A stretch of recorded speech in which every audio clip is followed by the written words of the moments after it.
Good evening, TNT family. Welcome back to Yellow is the Code on UNC USA. First of all, I want to say condolence to the family of Mr. Hans Hanuman Singh on his passing. And Hans, most of us grew up with Hans on the radio, and we deeply appreciate all his hard work and contribution to our country. So I want to say condolence to his family.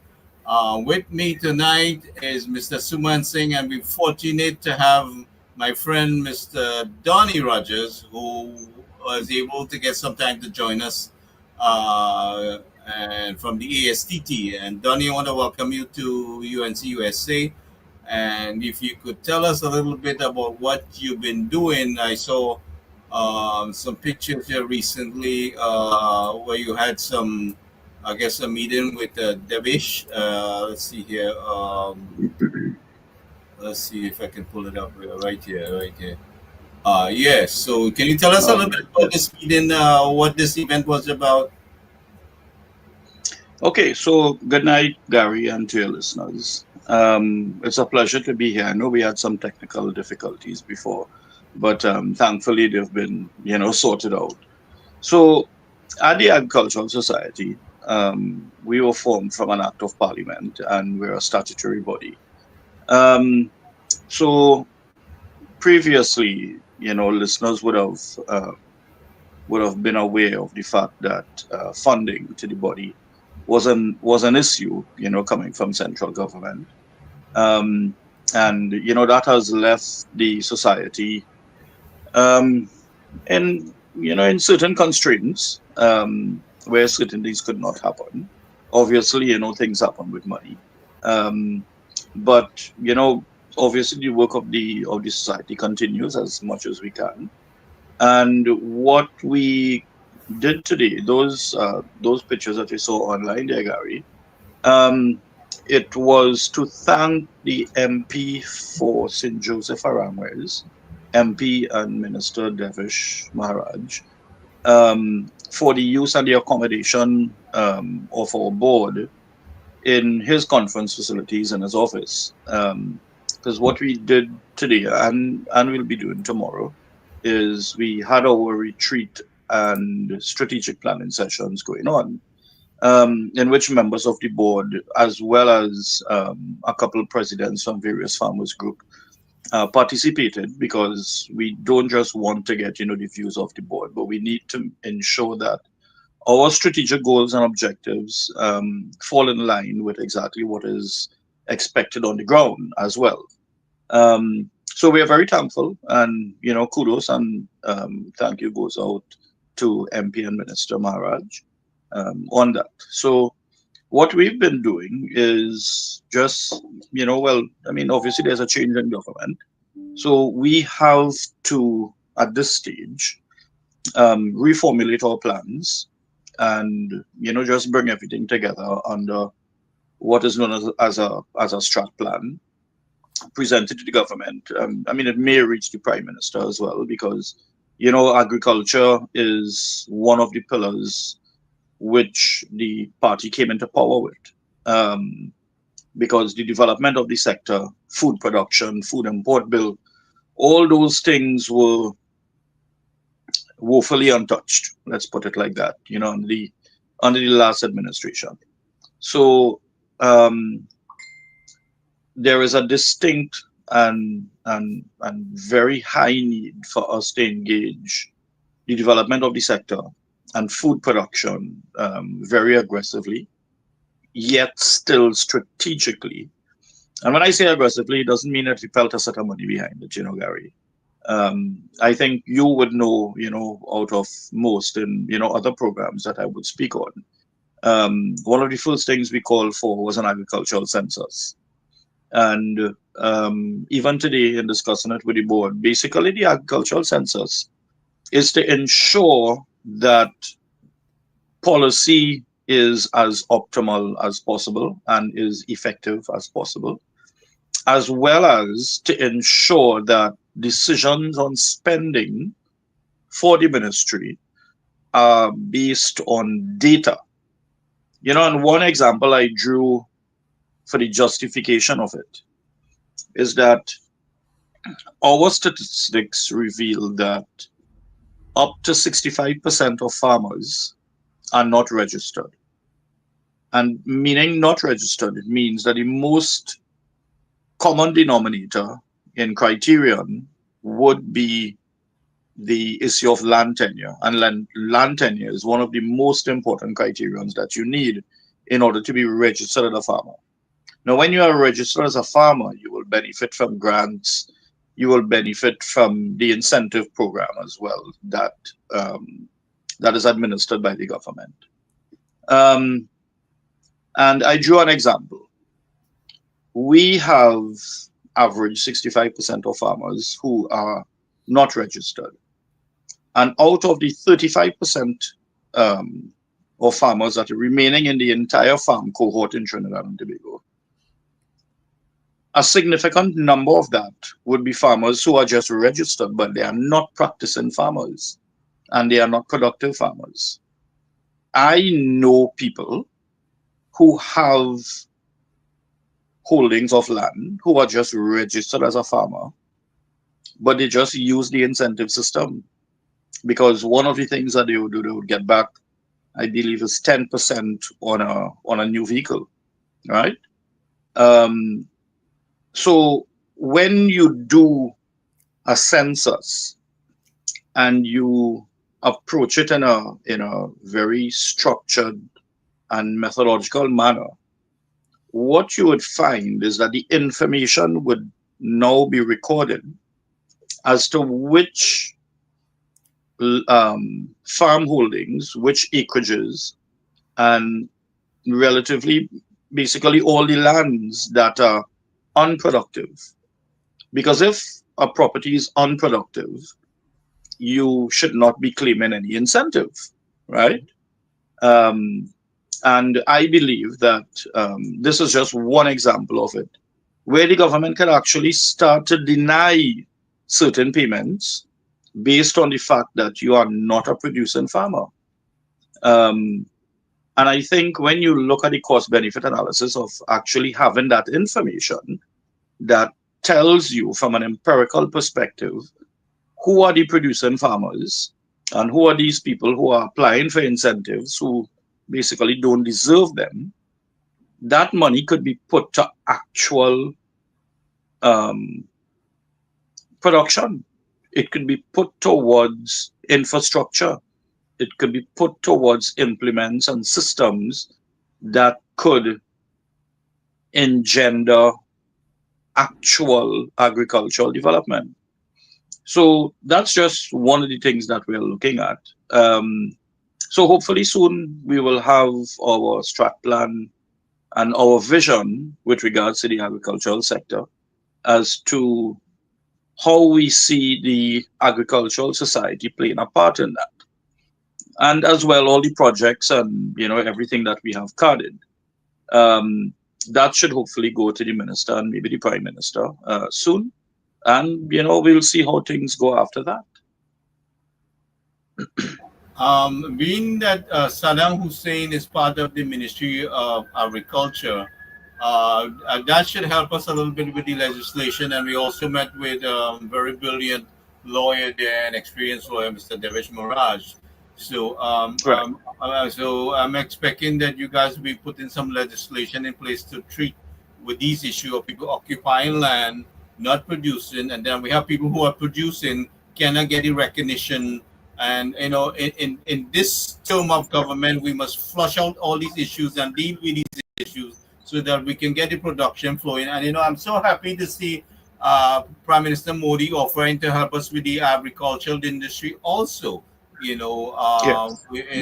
That is a big plus on our side. So I really want to see all these how to say bureaucracy bureaucratic issues dealt with, and also that we will definitely have to treat the issue of the flooding and the infrastructure part, so people can Mhm. their hard work does not get wasted by flooding, with things that we can control. I mean, we can't control everything, but we can control quite a bit if we do the right things.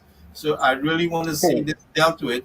And Yeah. I don't want to see people, like I say, working hard in the sun and then come to an office and get the runaround to get the simplest things Yeah. done. Mhm. So I Yeah. know you are representing well, and I have 100% confidence in you doing that. And Thank you, guys. with the government that we have here now, and the team guys like Saddam and Devesh, and I think we can really address these issues. So I want to encourage you to continue doing what you're doing and remain persistent in what you're doing there. I would say within a year we should be in a better place. Like say same time next year we should be talking about something different. In the fact that because we have accomplished these issues that with those who needed to be registered, they can go to the Ministry of Agriculture and get the necessary help without the runaround. And I want to see this thing up and running as quick as possible. So Mhm. I really appreciate all that hard work that you're doing. Well, well, Yeah, if we look at it, yeah, in terms of timeline, um, the government being in opposition would have fielded, many opinions, many technical papers and stuff like that from experts. Um, and they would have received positions that would have been used to construct their agri manifesto. So from seeing those documents, I could safely say that, and I'm not throwing them under the bus by any means, is that there are actions, low, which, no pun intended, because we're talking about food production, which are low hanging fruits that could, that have a potential to create significant change in the sector. Um, and I think that the approach that um, needs to be implemented would be a very structured approach, because we have, as you said, um, we don't want farmers being in the sun whole day, and then when you go and try to get the simplest things done, it's it's almost impossible, and that hinges on the ease of doing business in the agricultural sector. So we need to look at the systems and the procedures that we have in place and really try to create that ease. We also have to look at the various pieces of legislation that we have and seek to bring those pieces of legislation um, into a piece of legislation that could be accepted as, okay, it's current dated, it's practical to the needs of the current position of the sector. Because Gary, as you know, for the last 10 years, the sector was basically ignored. That has led to a lot of unproductivity, a lot of decay, a lot of um, But, stagnation. I see that, yeah, I just see that frustrating people who are trying very hard, and Correct. Correct. you have done more to discourage them, and that has caused, as far as I'm concerned, very serious damage to our economy and for the production of the agriculture industry, where we could have been in a better place. So I don't think they had the interest in that, and it was just that they were just sending you around in circles because they had other things that they were more committed to. So Well, no, I'm hoping. I have a lot of hopes for getting it done, and I know you would be looking at those legislation to see what you can get done through these ministers. In yeah. how we deal with these issues, and the time frame. I mean, we cannot waste any time because we are lagging behind. I would say more, at least for 10 years, we have had some serious damages, and so we have a lot of work to do. yeah. Uh, Gary, can Correct. I yes, Mr. intervene Singh, a come little in, bit? please. Come in. Yeah. Okay, Donny, thanks a lot. Welcome. I have a little Hmm. question to you. Sure. How your plans were incorporated in the agriculture manifestos, or your plans are now adjunct to the agriculture manifesto now? Is it have you been able to dovetail your ideas and so on into the national agricultural plan of the the Ministry of Okay, Agriculture, or so is it I separate now would and have. now it has to be considered and then re-implemented, or is the case maybe in addition to the existing plan? Well, when the party was in opposition, I would have submitted a paper, um, which, along with other persons, I would not be the only person who would have submitted papers. Good. Um, and I do know that the implements that some of the implements that I had put a position on were incorporated into the manifesto.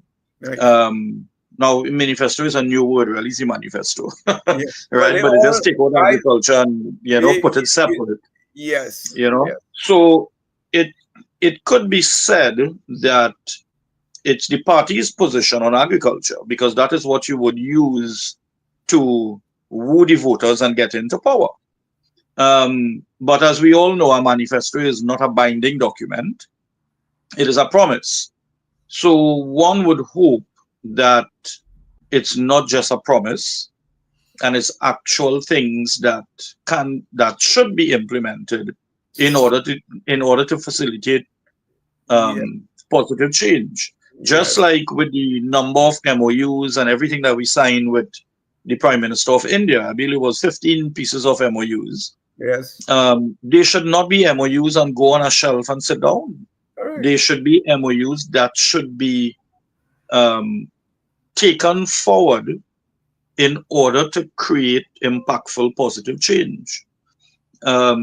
So, once the government actually once they implement it, there basically is nothing much that we could do to stop them from doing that. Which is, and I do know that looking at the manifesto as it relates to agriculture, I firmly believe that if that manifesto is effected, we will see very significant changes locally. But and I want to say this, but at the same time, I want to put a preamble to it. And it's not that anyone is holding the government accountable to come and snap fingers and create change. That knee jerk type reaction is unsustainable. And there is no way that, at least myself or anyone who I know, would expect something like that. But with that being said, at the same time, I will say that the party has a position already as to how to approach the development of the sector. And therefore, if we lag as it relates to time on implementation, there is a risk that we'll find ourselves in the same position at the same point in time next year. And yeah, So, so the government has to know, what they're doing. We have the benchmarks already to see where we are now or over the past few months, and that can be easily measured next year at this point in time. So, we just have to wait and see what takes place, and hope that, the practical policies that have been prescribed or at least proposed to the government, they are things that they will do. And, when we talk about simple things to create change, the rice sector, just for example, has been on its last leg, and I can't even say leg, it's probably on the last two, because for the last 10 years, we produce about 96% less rice. You can imagine that figure. Our rice production dropped by about 96% in 10 years, right? And whenever you hear the government sow seeds, it's almost like a favor Guyana has to do to us, for us, and give us some seeds. But as I said in the strat planning session today, to ensure that Trinidad and Tobago has all the rice seeds we need, which will ensure that all the rice farmers in the country always have access to proper seeds, it will take 20 acres, maybe 25 acres to do that. We don't have a seed bank for rice or a seed production facility for rice. We don't have that. And these are very simple things that could be done. You Yeah. basically have to set up a 25-acre farm that will produce seeds. With Enough that farm comes the research arm to it to ensure that the genetic strain that you are proposing is indeed practical to the needs of Trinidad and Tobago. So and this, I mean, to the rice sector is one of the low hanging fruits that we could actually do because I am sure we could spare 25 acres. 25 acres is nothing when you come when you match that to holdings right now that are under rice production or waiting for rice production. Yeah. So I mean the answers are there, the capacity for the farmers are there, the technical assistance and the availability of technocrats to ensure that things go good and are executed good, they are all there. And it is really the political will to get it done. Yeah, I agree with you, Donny, but we need to, address some of the low-hanging fruits as early as possible. Correct. But Yeah. my major concern is that we must be able to say, hey, look, we got to benchmark this thing and say what is our starting point, and Ah, start to do very our correct. metrics and measurements to see where we head into in the strat plan. What is the outcome of this whole example? By 2026, I want to produce 100,000 tons of rice. What is it that I have to do now, and how much acreage I need to bring under cultivation to make sure that that happens? So your input, your processing, your output are all intertwined, and only by having the metrics and your KPIs and your strat plan outcomes, you will be able to do something like that. We Well, just can't go on,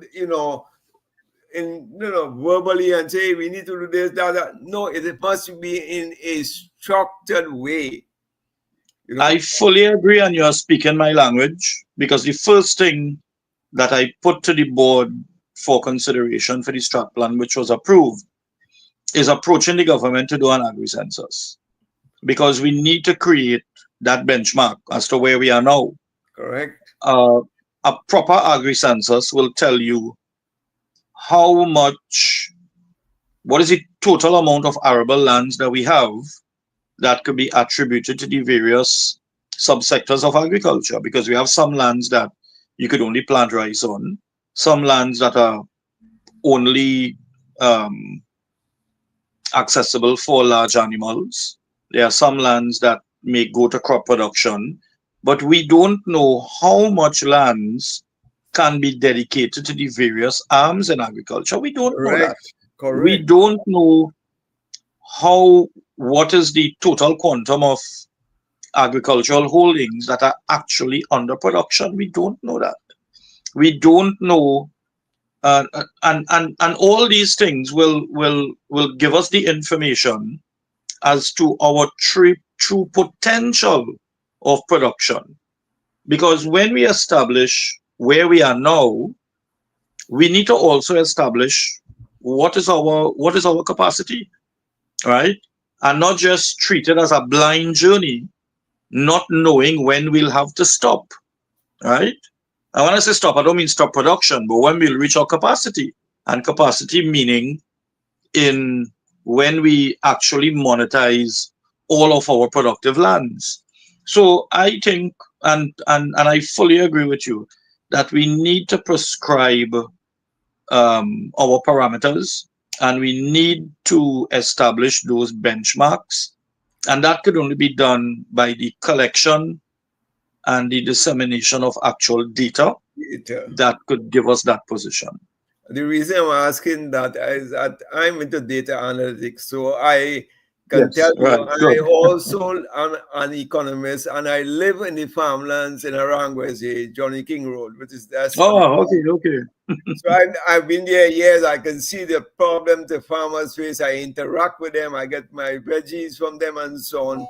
And one of the biggest areas, these people work so hard. All hours, from 4 o'clock in the morning sometimes, then they get there, take a rest at 7, and then they come back. They work very hard, I must say. In the hot sun, it's not easy being a farmer, in Trinidad at least.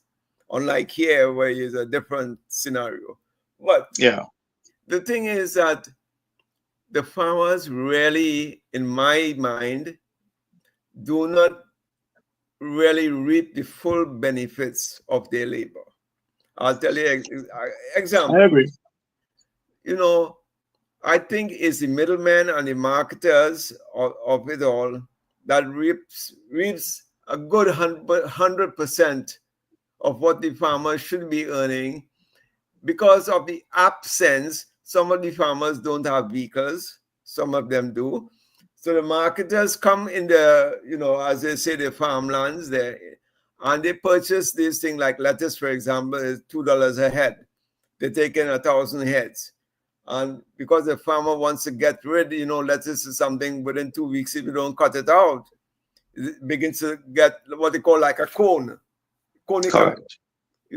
So these things, you pay them and yet they go on the wholesale that for $4, and by the time it reaches the consumer, it's $6 for a head of lettuce. Sometimes 10. Sometimes 10. And if you're thinking of supplying the service industry like hotels, restaurants, and so on, not only in Trinidad but also in Tobago, where is our continuity of supply when is the farmers want to get rid of this thing in 2 weeks' time or 3 weeks' Okay, time? so let me ask you a question. Yes, tell me. How can we gauge continuity if we don't know our potential? And the acreage as well. Exactly. On the Exactly. cultivation, right? Because you have to do this crop rotation and inform the farmer. The farmers have to be aware of this. Like when I'm planting, eggplant, you have to be planting bok choy or something like that, and you rotate it around because you don't want to get like when tomato season they're $2 a pound, and the next 2 months it's $15 a pound. Well, right now it's 25. It's 20 and 25 because of the recent flooding. Yes. So, and you see, these are the things you want to try to prevent. Correct. Although you can't prevent acts of God, you can't prevent natural disasters and stuff like that. Yes. But the flooding occurred partially due to infrastructural issues. And let me tell you why I say partially. For years, there would have been the Jerningham Junction Farmers Group. And I like to give this example because for about over the last 10 years, every time it floods in Central, that is the one farming group that get totally washed out. They are, I would say, almost immediately behind the Ministry of Agriculture's head office, right? Because the Ministry of Agriculture is at, let's say, at the top of Sugrim Trace there, right? And the Jerningham Junction Farmers Group is right, like, I would say about 2 minutes drive from there. It took an opposition MP Van Dana Mohit, who is now MP and minister, to use her own personal resources and hire an excavator and trucks and backhoes and stuff like that to go into the Jerningham Junction area, into that farming area, and clean the watercourses.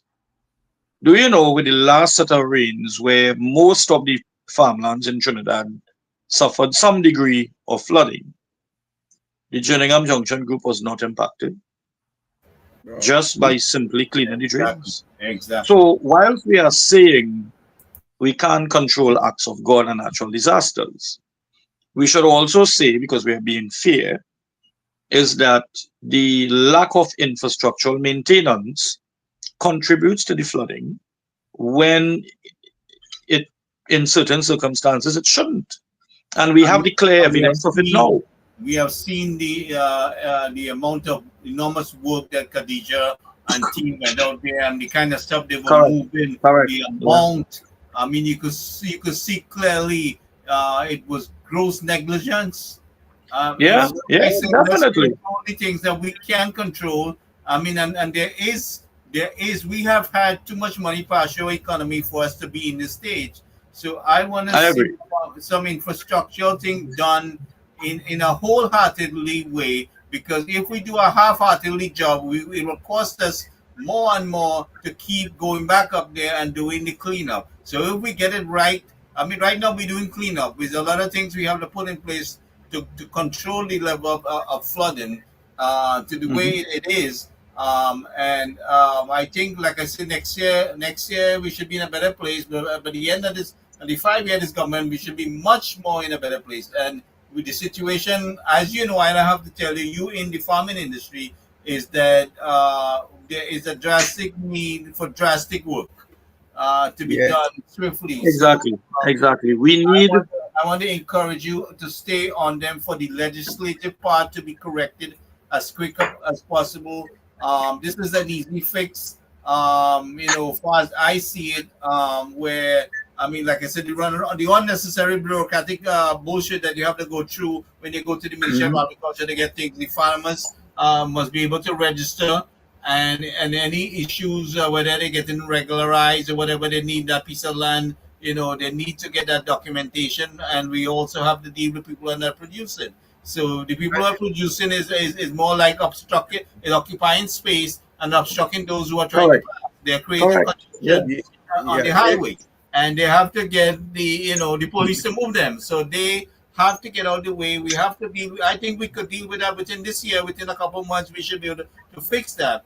And as I want to encourage you that when people go to the Ministry of Agriculture and they face an issue, I want them to give you a little note for feedback on, so we know what the issues are, so we can address it as going forward. We want to know exactly what were the details. As they If, go to the Yeah. Ministry of Yeah. Agriculture, we Hmm. want some feedback on that, and we will address it going forward. I intend to deal with this, head on. But so I mean, anything to Mr. Singh? if I'm, yeah, if I may add, Gary, it requires also not only the Ministry of Agriculture, but the coordination among a couple of other ministries into this process. Notably, um, Ministry of Education, for example. And you may ask, well, why education? But I'll tell you the reasons why. Ministry of Planning and Development is that they need to have a land use policy and identify the agricultural Correct. areas as different from development or land development areas for housing and so on. That belt between the Eastern Main Road and the Churchill Roosevelt Highway, going east from Aranguez, let's Mhm. say, to way down, is the most fertile area in Trinidad, so to speak, then. Right Correct. down to all where the Yeah. university and it is the most fertile area. Alluvial soils when the mountains wash. It's the Yeah. best soil in Yeah. the land. And right now, most of this, including Aranguez, has been overtaken by housing. Housing. There's so much housing development going on in the back there. Well, I call it in the back there, but is the farmlands. Well, there are many reasons for that. There are Yes, many yes, reasons for that. I understand that, but we might need Yeah. to have But that land use why do you policy. put in housing on fertile, very fertile agricultural land? I mean, are we really managing ourselves? I mean, what is our Correct. priority? No, well, let That me explain. Let me explain it like this, Gary. It's not just about putting housing. It's also very commercialized, right? Because Arangwe South now is all Arangwe warehouses, South only have large businesses, right? yeah, large Right. warehouses. Now, when you could sell an acre for $6 or $7 million as an older farmer, because we have an aging population as it relates to farmers, because agriculture over the last 10 years has not been attractive for young new entrants into the sector, right? So when you have an older farmer who would have enjoyed, the benefits of the heydays when production was up, when Arangwes was the breadbasket of the country, um, and you have most of those farmers have passed retirement age, and you could get $6 or $7 million for your acre, and you're holding out on it, and then one day you go on your farm and you realize bandits pass through and take everything, or you go on your farm and bandits hold you up, beat you, chop you, take your vehicle, take all your pumps, everything.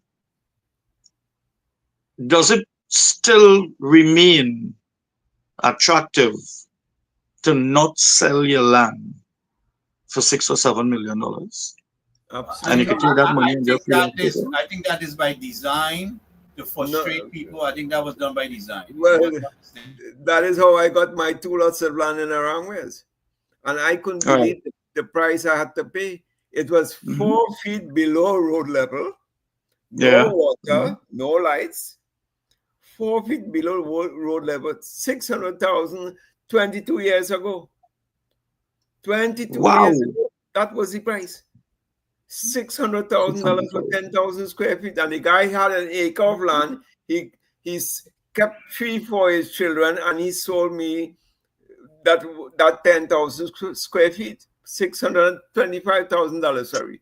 Well, I can tell you, you will benefit from a very serious appreciation in value. Well, I had to sell it because I came here and in fact, the guy got a house and a land, 2,500 square feet house and everything for 1.5. So I didn't make anything much of it, but I was glad to get out there.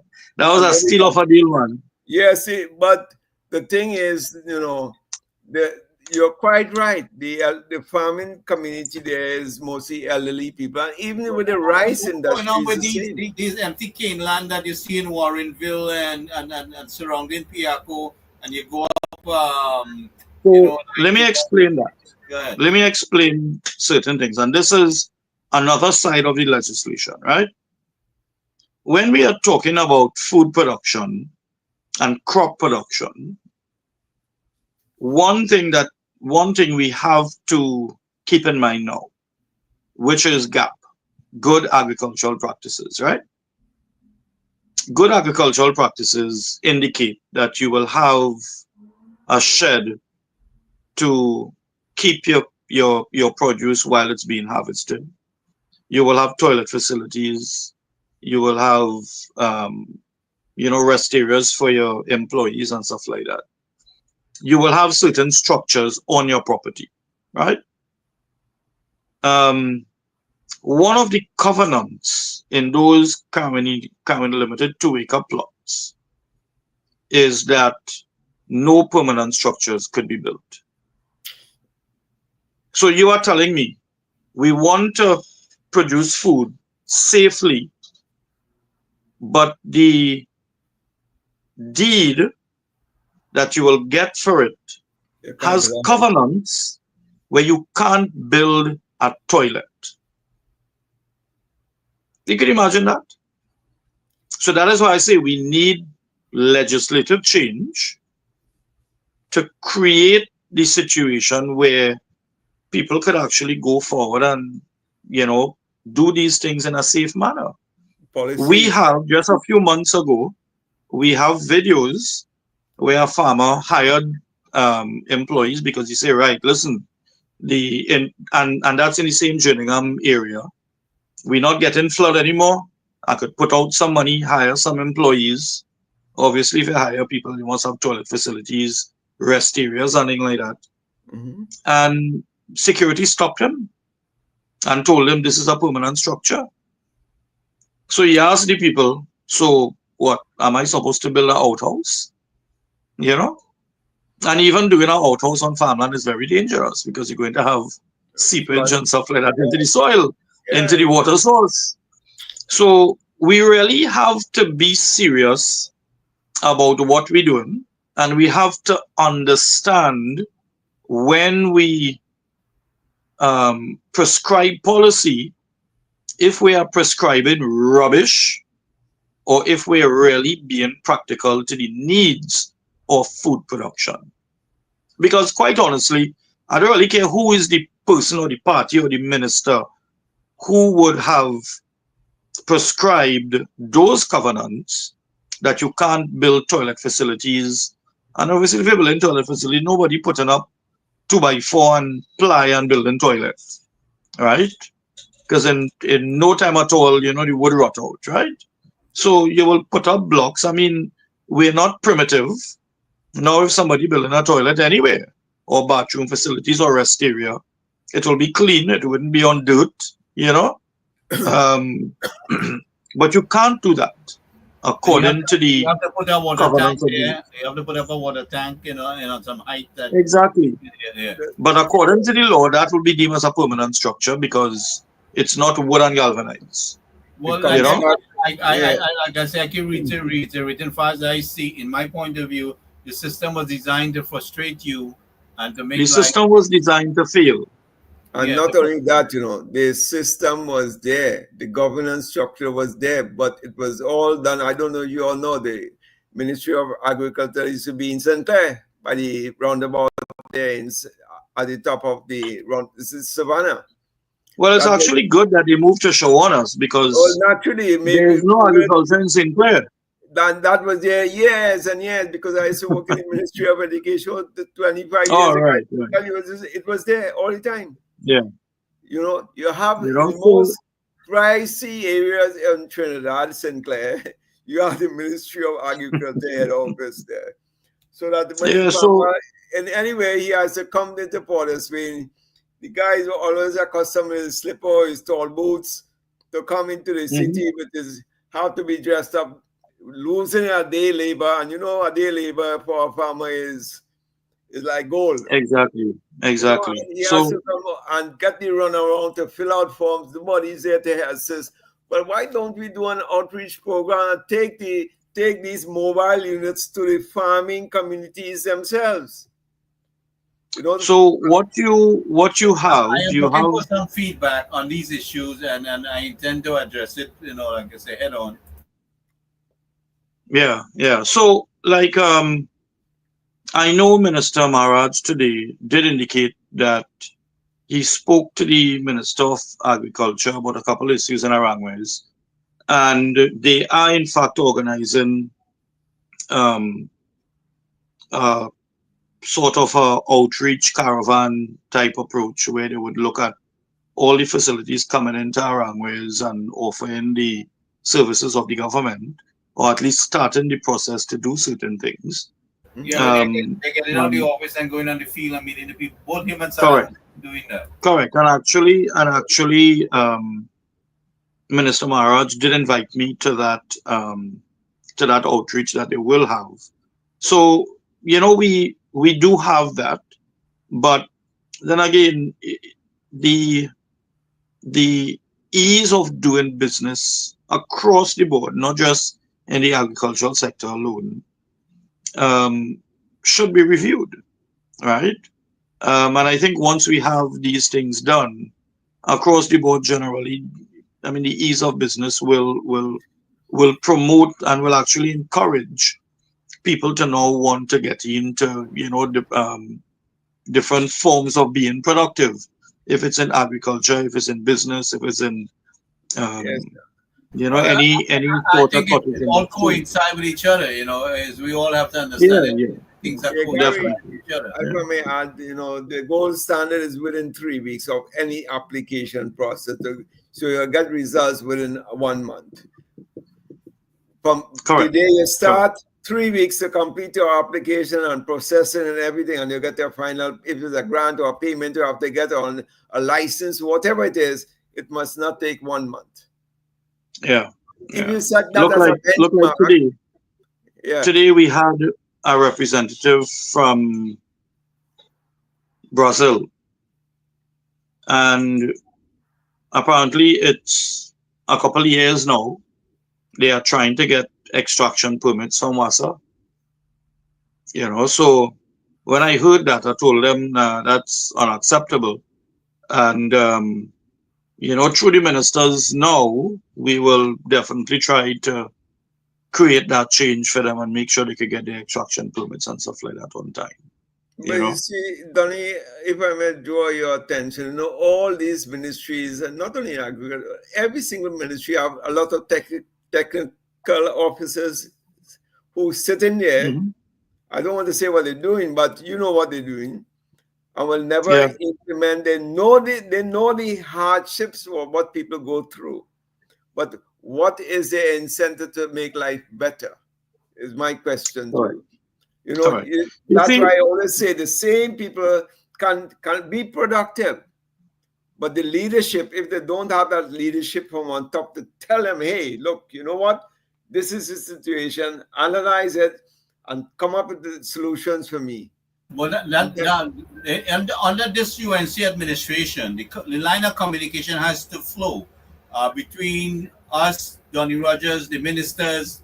We as soon as we get the feedback, we bring in that source of information to the ministers, so they are real-time information, what's happening, what the issues are, and we deal with it.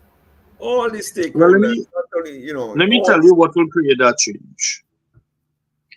Training. And let me explain why I'll say training. Call it out. Right now, farmers in Trinidad see agriculture as a vocation. They don't see it as a business. And if they understood how to treat farming as a business, there is a possibility for farmers to approach agriculture and food production. Sorry, my apologies. That's okay. There will be that creation of change where the farmer now approaches it differently. Now, and this is why today, although we have recognized this, today I gave the commitment that I will volunteer to train farmers free of charge. So we're going to roll out a plan through the Agricultural Society. We are going to go into various farming communities every 2 or 3 months and train between 25 and 30 farmers in those communities in agribusiness and agripreneurship. The Agricultural Society will come now with a certificate and say, right, you have a certificate of participation. But when we look at the training that we're going to offer, one of the things that the farmer will have to understand coming out from this training is, what is my place in the economy? How does my work affect the economy in a positive way? How does my efforts promote sectoral development, agricultural development, and in the bigger scheme of things, economic development? How does my trade, my vocation, or my business work for the country as a whole? And I believe that when farmers are able to conceptualize and understand this, that is going to be the catalyst that will create that shift in paradigm where they will say, okay, now we understand really what it is we're doing. You could start to look at things differently. Absolutely. Because they will understand their place in society, their place in the community, their place in the sector, their place in the ministry, because they must have a place in the ministry. That is how you'll create the buy-in by the practitioners in the sector to feel a sense of belonging. Because right now the farmers don't feel a sense of belonging because they have been treated in a very subtractive manner, over the last 10 years. All right. So in noticing that, I actually volunteered to conduct agribusiness and agripreneurship training to farmers free of charge. And that plan, Minister Maraj, when he heard about it, he committed his office to be in the first location where training would occur. So we're looking forward to rolling out this plan over the next couple of months. And this is what we're going to see. And these are the kind of things that we have to look at that could create change, you know? Yeah, definitely. That's a noble effort, my friend. I mean, that is to be appreciated and And I am willing to, if it's permitted, to live stream it and promote what you're doing, if that's possible. Sure. So if you want to do that, we could incorporate, something where we could do like live snippets from the training, into your platform, and have it done, because the more people who know about this, the better. And I'm not saying that for any popularity contest for me. No, listen to me. It doesn't matter for me. No, it doesn't matter at all.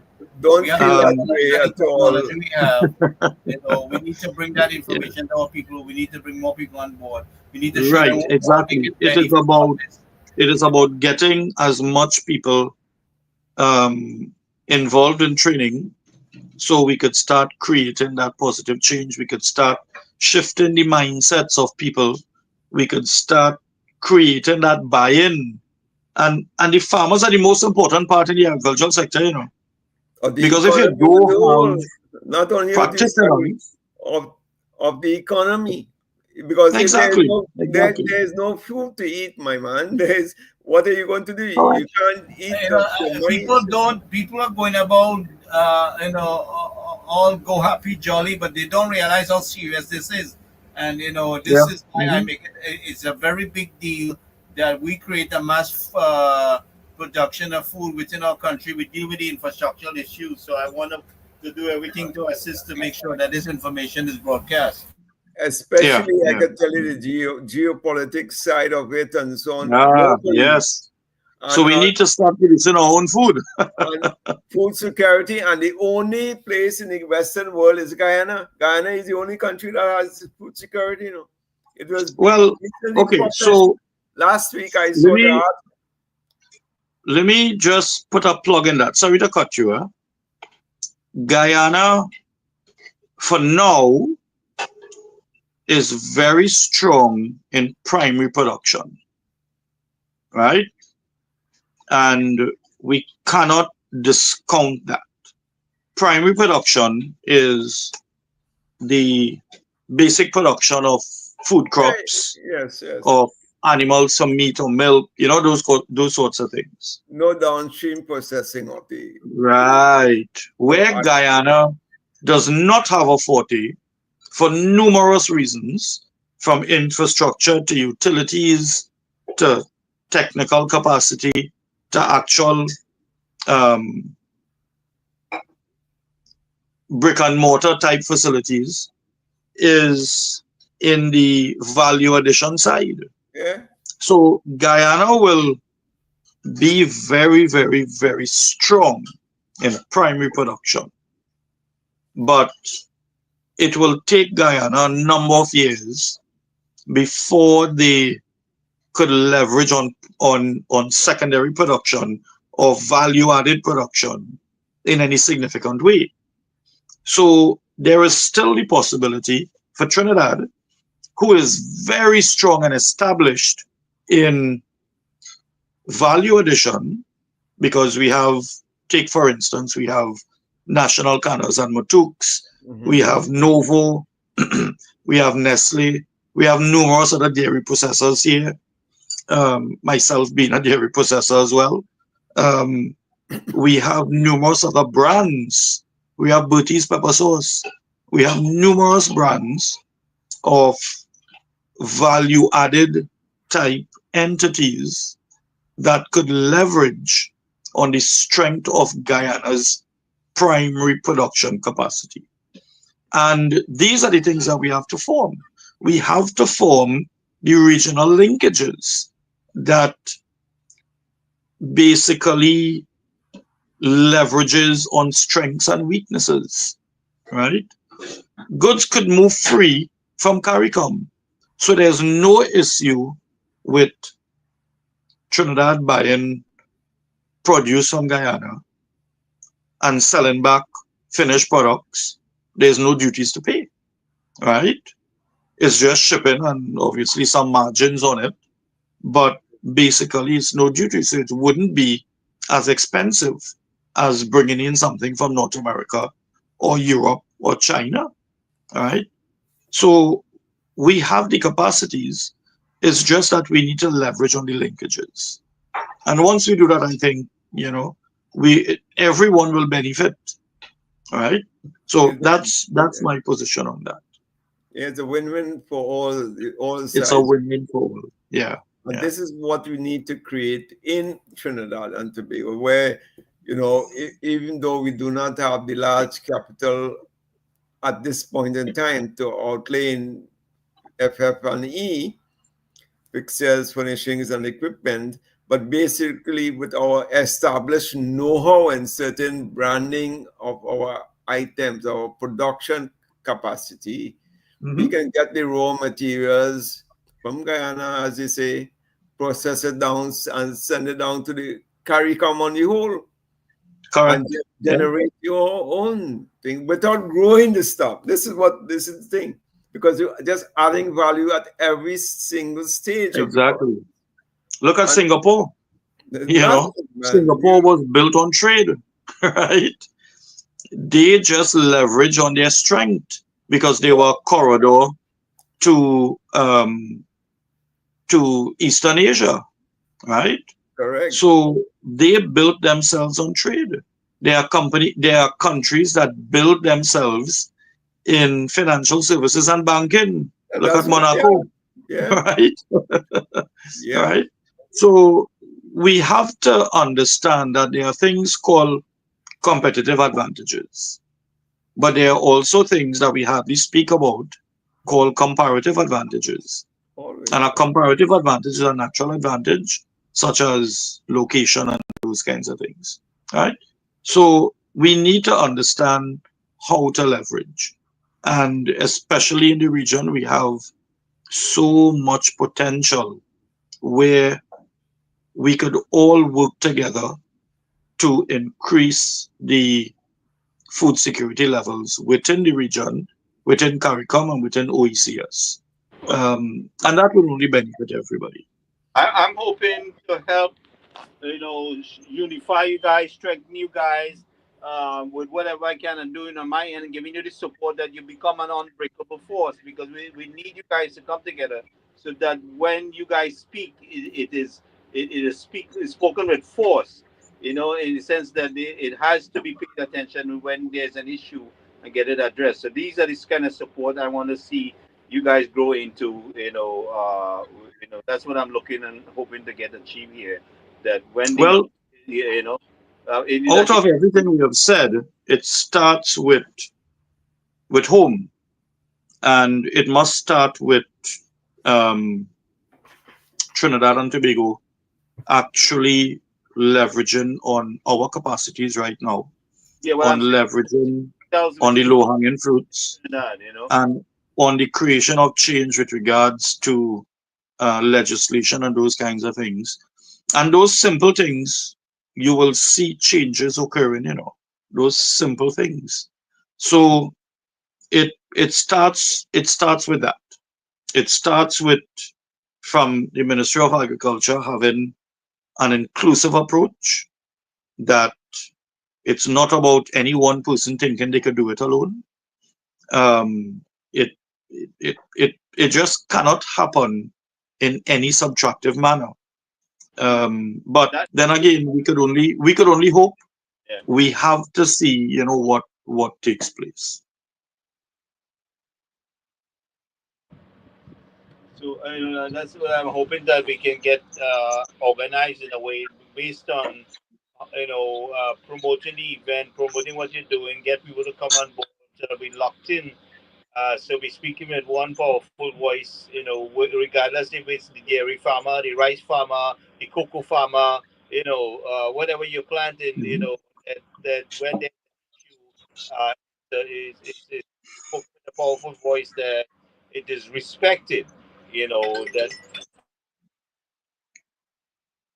Correct. Yeah.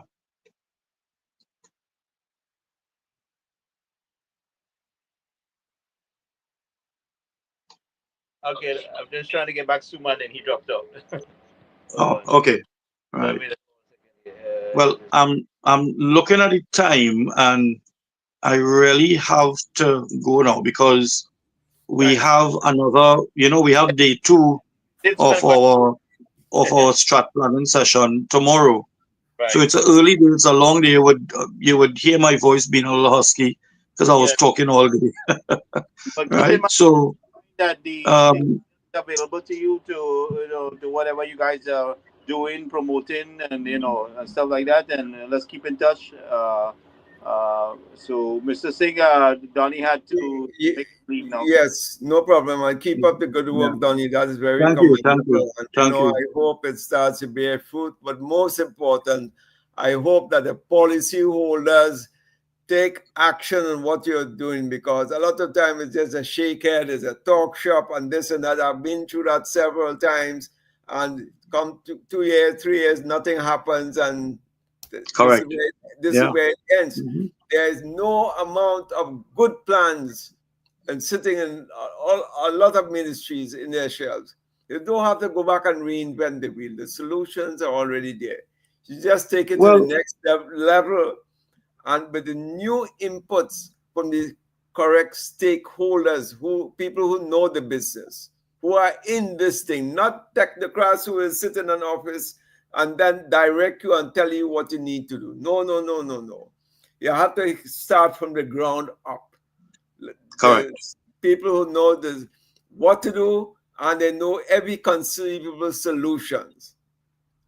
So with that, I really like to congratulate you on the efforts you're making, but I just hope that these technocrats, advisors, and whoever is in charge with policies and strat plans and so on can really implement it, because the manifesto now has become the implementation policy of the current government, Correct. Yeah. right?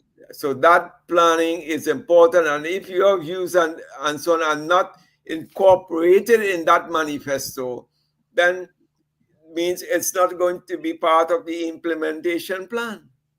So if Well, you as I Thank, said, we thank, just have to thank wait and see, with the approach. And, we have to hope for the best. yes, yes, we have to Well, hope I this. tend to get a fight from this end. So I don't play nice when they play stupid. So they become educated because I tend to light them up. So anyway, thank you, Donnie, Right, for being. right, right. Oh, you got my support. But I appreciate the offer that you made to have the training, broadcasted on your platform. I appreciate that. Maybe doing that and advertising it like that will reach people. It may actually reach people. Maybe encourage people to reach out and say, Yes. "Hey, I would like to be part of this." I did it for the And Cancer Society recently, and they all got good support. So let's run with this. You you know. know, and somebody just spoke about you know um, action instead of just sitting down. Remember, the first thing I said is the last 10 years, the society has been basically starved for funds. You know, and I just I spoke to the president and I told him I was like, listen, at some point in time, we have to sacrifice something. And I told him, I said, listen, here what? Forget the cost in it. We will do it from our own pockets and we'll get it done. But at some point in time, people have to stand up and say, listen, here what? Let's do this thing just for the creation of change. And Yeah. sometimes, putting your own resources in it is just what you have to do. Correct. Because if we wait and sit down and wait for things to happen, it's not going to happen. You know, it's not a day and age in which you could sit down and wait for something to happen. You have to get up and probably put it out of your pocket, initially. and hope that at some point in time, it could be formalized under, a broader umbrella, you know. But at least in the meantime, we're going to start to do what we have to do.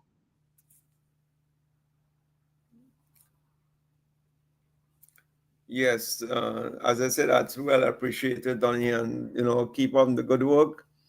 Let us know from time to time the progress or the status of these, what should I call, sessions, and how it's Yeah. going and so on. Thank you. I appreciate it. So you guys have a good night. Thank you for having me. We'll Thank chat you. soon. Happy we solved all the technical problems. So, so everybody, like I said, Finally. Yes, yes, I yes. go live with you in within minutes anytime you have an issue. So, Right, right. Okay, I nice. Okay. good night. You all take care. Thanks again. I know. So, Mr. Singh, Yeah, Gary, you see, this is the problem, in the country, that the number one bugbear of this, or of the implementation of the UNC manifesto, is going to be people. People is the center of it all.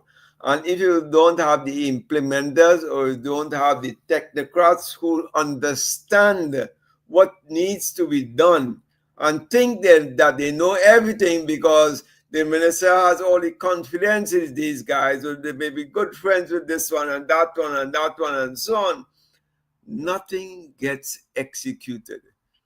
I'm telling you, this has been a perennial problem. Governments come, governments go, because they just don't realize that the technocrats and the advisors in the ministry these are paper pushers. They just study these things, agriculture science, or they have a degree in agriculture economics and so on. They can only tell you, but the real people to tell you are the farmers out there who can tell you all the problems and all the solutions for the problems. And they don't need much. They well, don't need much. let me tell you And something. See this guy, Donny Rogers, he's fully knowledgeable what the issues are. And he has a good team underneath him who is fully knowledgeable, and these people have been for years. So all I'm looking to do now is to compile the data and address the issues, bring everybody together, that we share the information. yes, and it's not only in agriculture, in all the other fields, Gary. The same approach has to be undertaken. Getting a little noise over there. Is that your bell or something? Somebody buzzing? Huh? Your bell? Hello?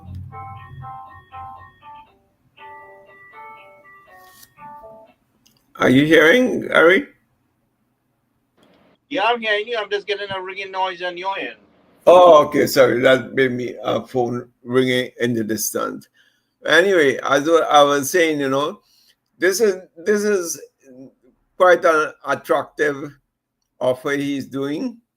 And again, most of it is voluntary, and the members of the group and so now even willing to put out the resources to make sure it happens, and that shows commitment. And all the thing that is missing is to get the back end support from the various ministries and so on, to ensure that it Well, doesn't only benefit a certain people, because they may be short of resources. They, meaning the Donny and these guys who are doing this thing, but these outreach programs. But you will not only do it in St. Augustine, or Waterfield, or Arangwell, but what about other areas? Longdale Valley, speaking about, what about South Barkpore, Urpuch, and so on, where there are a well, massive amount that's of this is farmlands? what I'm trying to do here, Mr. Singh, in that everybody, whether which part of the country you're located, that you can become informed of what is on the agenda, what we're trying to do, bring everybody together so that we have a stronger voice. And when we speak, that it is not taken for granted. Because let me tell you something: there's unity in strength, okay? And people don't respect you. Is the how to say, the norm of the world. That how it operates. That when you go with one or two person who are poor looking guy, in boots, and he don't seem to be too powerful or connected, that he doesn't get much done. You just blow him away. Yep. So this nonsense, I intend to deal with this straight up, and make sure that all our people are taken care of. I'm very serious about these farmers getting, what is necessary on their side to get the job done. And that is why the outreach programs are so important. Whatever the farmers have to do, don't let them come into the office to do it, but you take it to the farmer, or take it to the producers, as the case may be. So they don't have to waste time to come to your office and spend the day to fill out their form and then go back home and bring this paper and that paper, that bit of correspondence and so on. So by taking the I would say the issues. Well, I've seen, one of the things that I've seen, is that the Minister of Agriculture, the Minister of Works, the Minister of Local Government, and Minister of Legal Affairs, who is part of the Ministry of Agriculture, they've been out there. So our Correct. team has been out there, and it's just a matter of connecting the dots. Let's address the issues, and we will flush it out. And that is why I was saying it has to be a coordinated effort among the various ministries, so that, certain, let's say, landholding titles may have a legal implication and so on. So that is why you need that legal aspect of it, someone or some department that sees about legal land uses and so on, so that you don't have to go now and from one ministry they send it to the next one to the next. By the time they're down to the other 3 or 4, what's accomplished? That's why I say, so let it be like a one-stop shop where you go to the communities, go to the farming areas and so on, and get the work done there at site, rather than bringing all these people and sending them to legal affairs to get your land title. You want to do a business in it, you have to go and you want to build a little house in it and so on. You have to go through town and country and planning ministry of planning and development. It just to be a farmer, just to be a productive farmer, this is crap. So we have to streamline that process and then have policies to, that you can enforce and implement. And then you can say, now use the Ministry of Agriculture resources to, get the grants or your benefits or whatever you need to be doing at that time.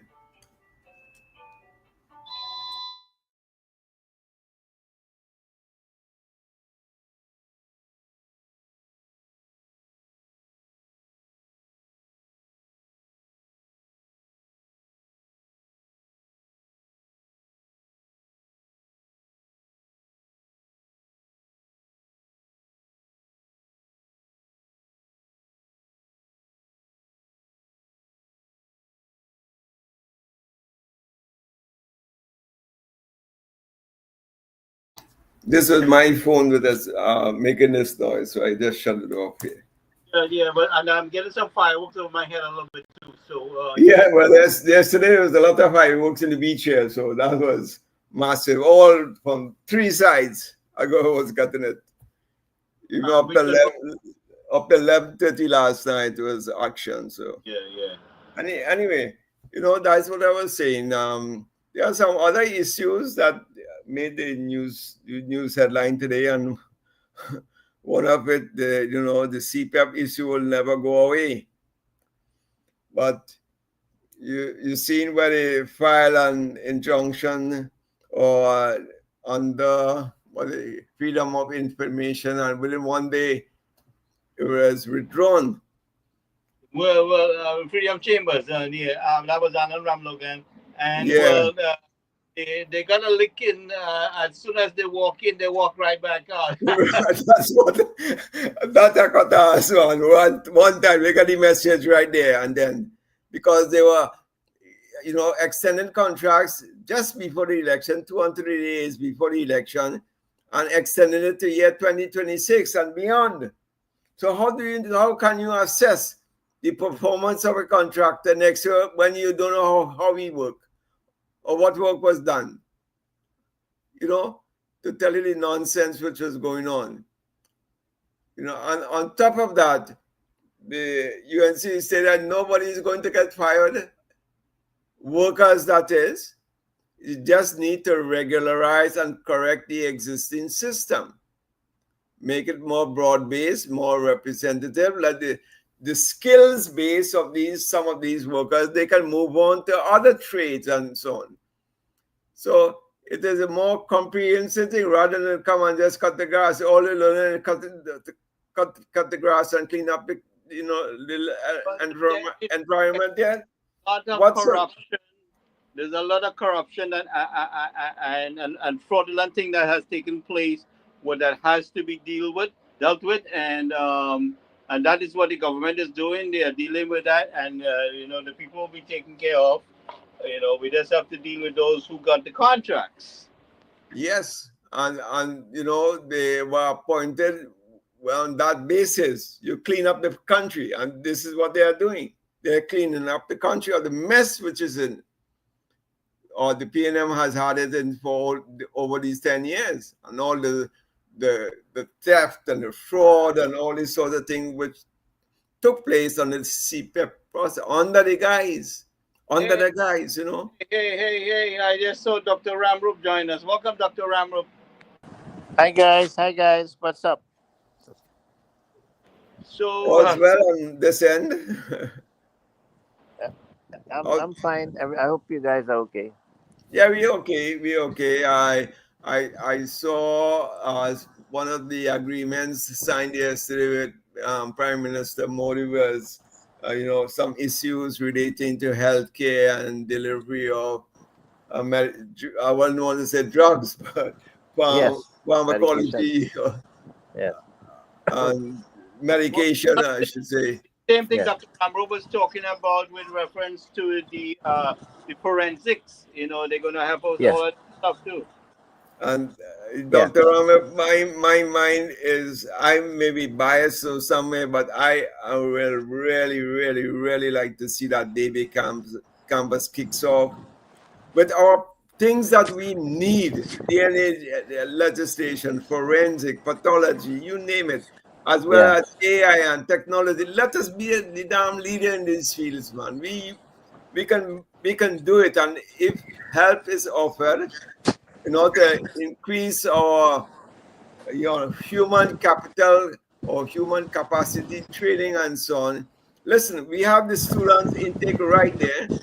I can tell the catchment area to fill this campus with our developmental needs as far as a human resources is concerned. Check the school population in and around that campus. Of course, entrance or entry level is open to all Trinidadians and Tobagoans, but the catchment area right there, you could see schools like the Shiva boys and the Parvati girls and Irie and Naps boys and Naps girls and Presentation and St. Stephen's College and Pressure Gonas and all these things. They are within easy reach of this, this DB campus, and you could extend it now to, foreigners and so on later on in life. But if you can get the assistance in the technology and medical fields to be established, or campuses to be established and formalize the training and so on for our own people right there, it will be such a good effort, and I think we should really take advantage of the offerings made. I'm positive that that campus will get off the ground, because I know that the Honorable Prime Minister has it. I mean, she's she really wants that to happen. So I'm positive it will happen. The government to play a tremendous role with the kind of offer that we get in there in assisting us with that. Yeah. It's so close to me. I hope I get involved in it somehow. But I hope I can get involved with it right away.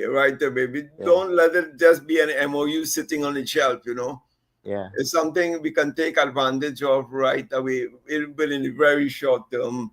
To start appoint chairs meaning, like chairman of this group and that group and so on, or chairman of the who will chair the board of, let's say, AI and IT and forensics and so on, or bring the people. If we don't have the human resources, we bring these technical people to do these things for us. You know, Yeah. and over time, we acquire the technology and we move from there.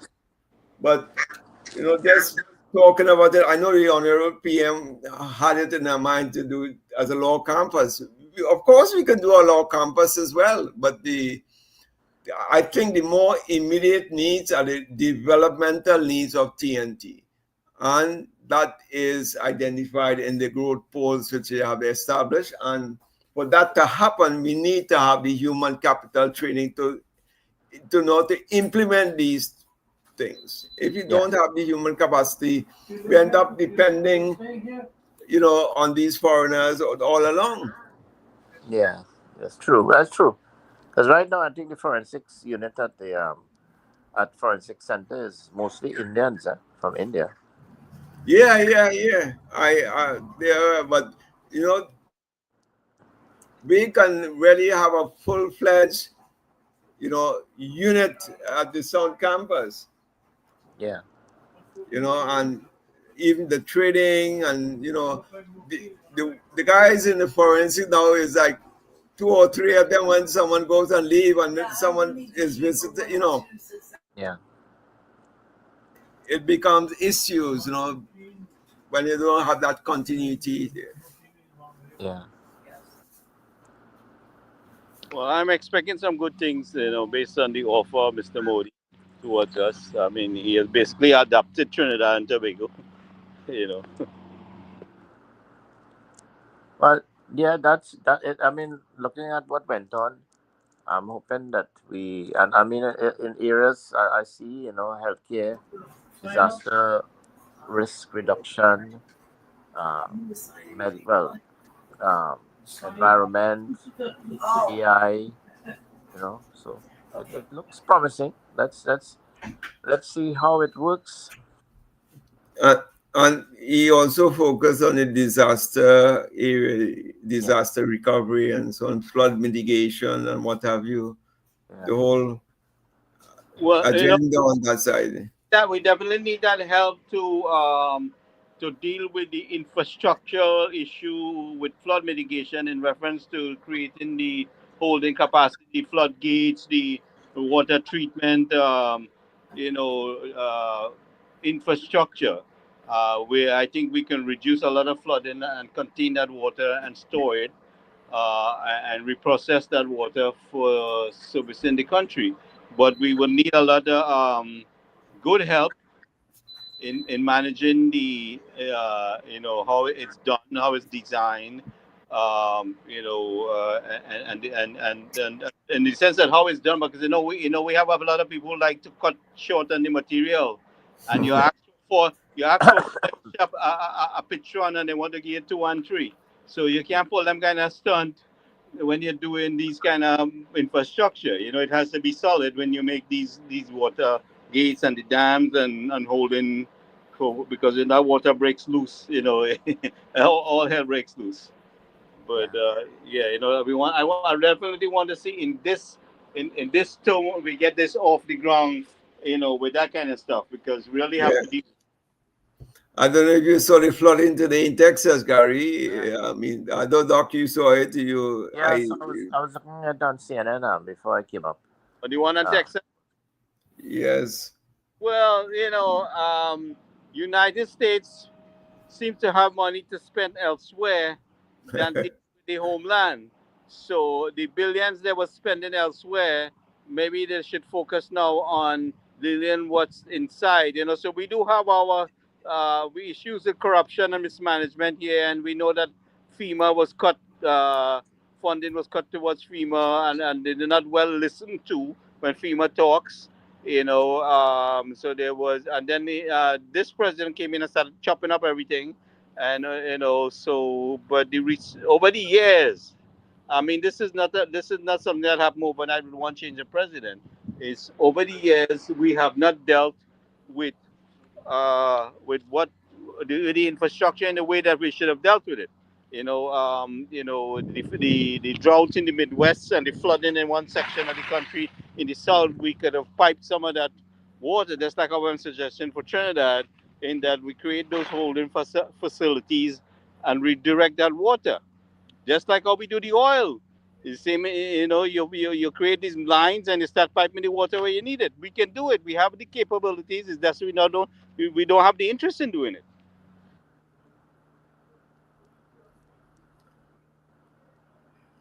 Quite true, Gary. And again, I hope this current crop of ministers begin to see the light and really find solutions to the problems that being experienced in the various communities in all sectors, Gary. Not only in one sector, but in all sectors, because Well, Trinidad is so broken, boy. We can't imagine how difficult it is to do the simplest of things back home.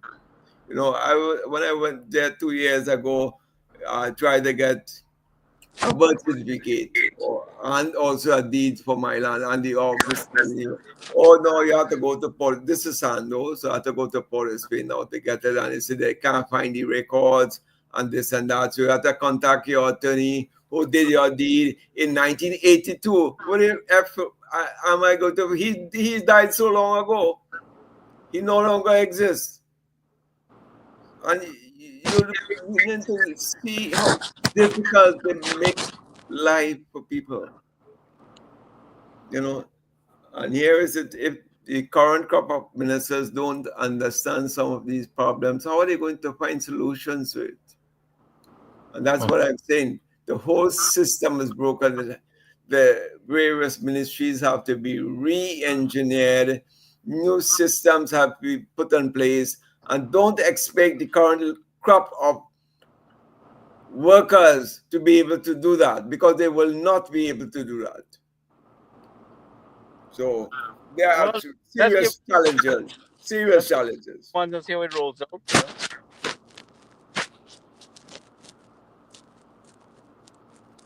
Serious challenges we're going to be experiencing. Let's hear from Dr. Rambo. What do you say, sir?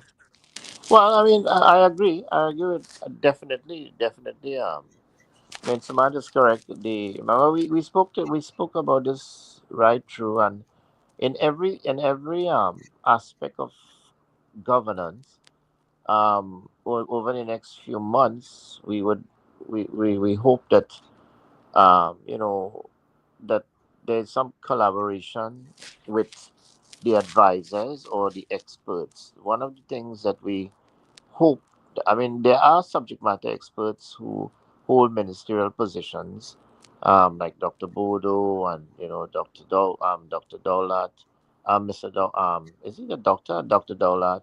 So Yeah, he's there.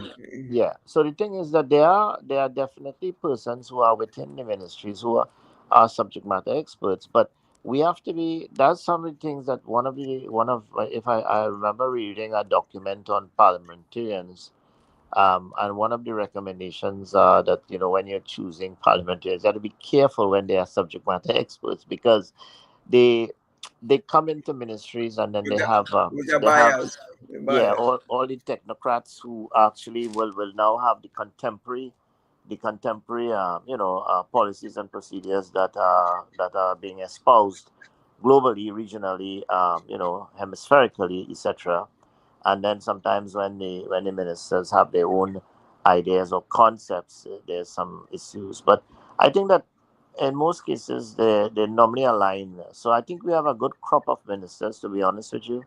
I think that they would settle down, hopefully, but we hope that the leadership would sort of start to guide them to collaborate more with some of the subject matter experts, such as us, in certain areas, key areas. And I keep harping on the need for public administration and AI to actually, once all the ministries have gotten their um, assessments, I'm hoping that they could go now into a gap analysis, and start looking at the entire function of all ministries, and develop this dashboard that will allow them to balance the dashboard in such a way that they achieve their goals, outputs, outcomes that they had, and line it back to the manifesto, which basically is like a strategic plan for the government, and Correct. try to see if they could achieve a lot of them. At the same time, we talked about the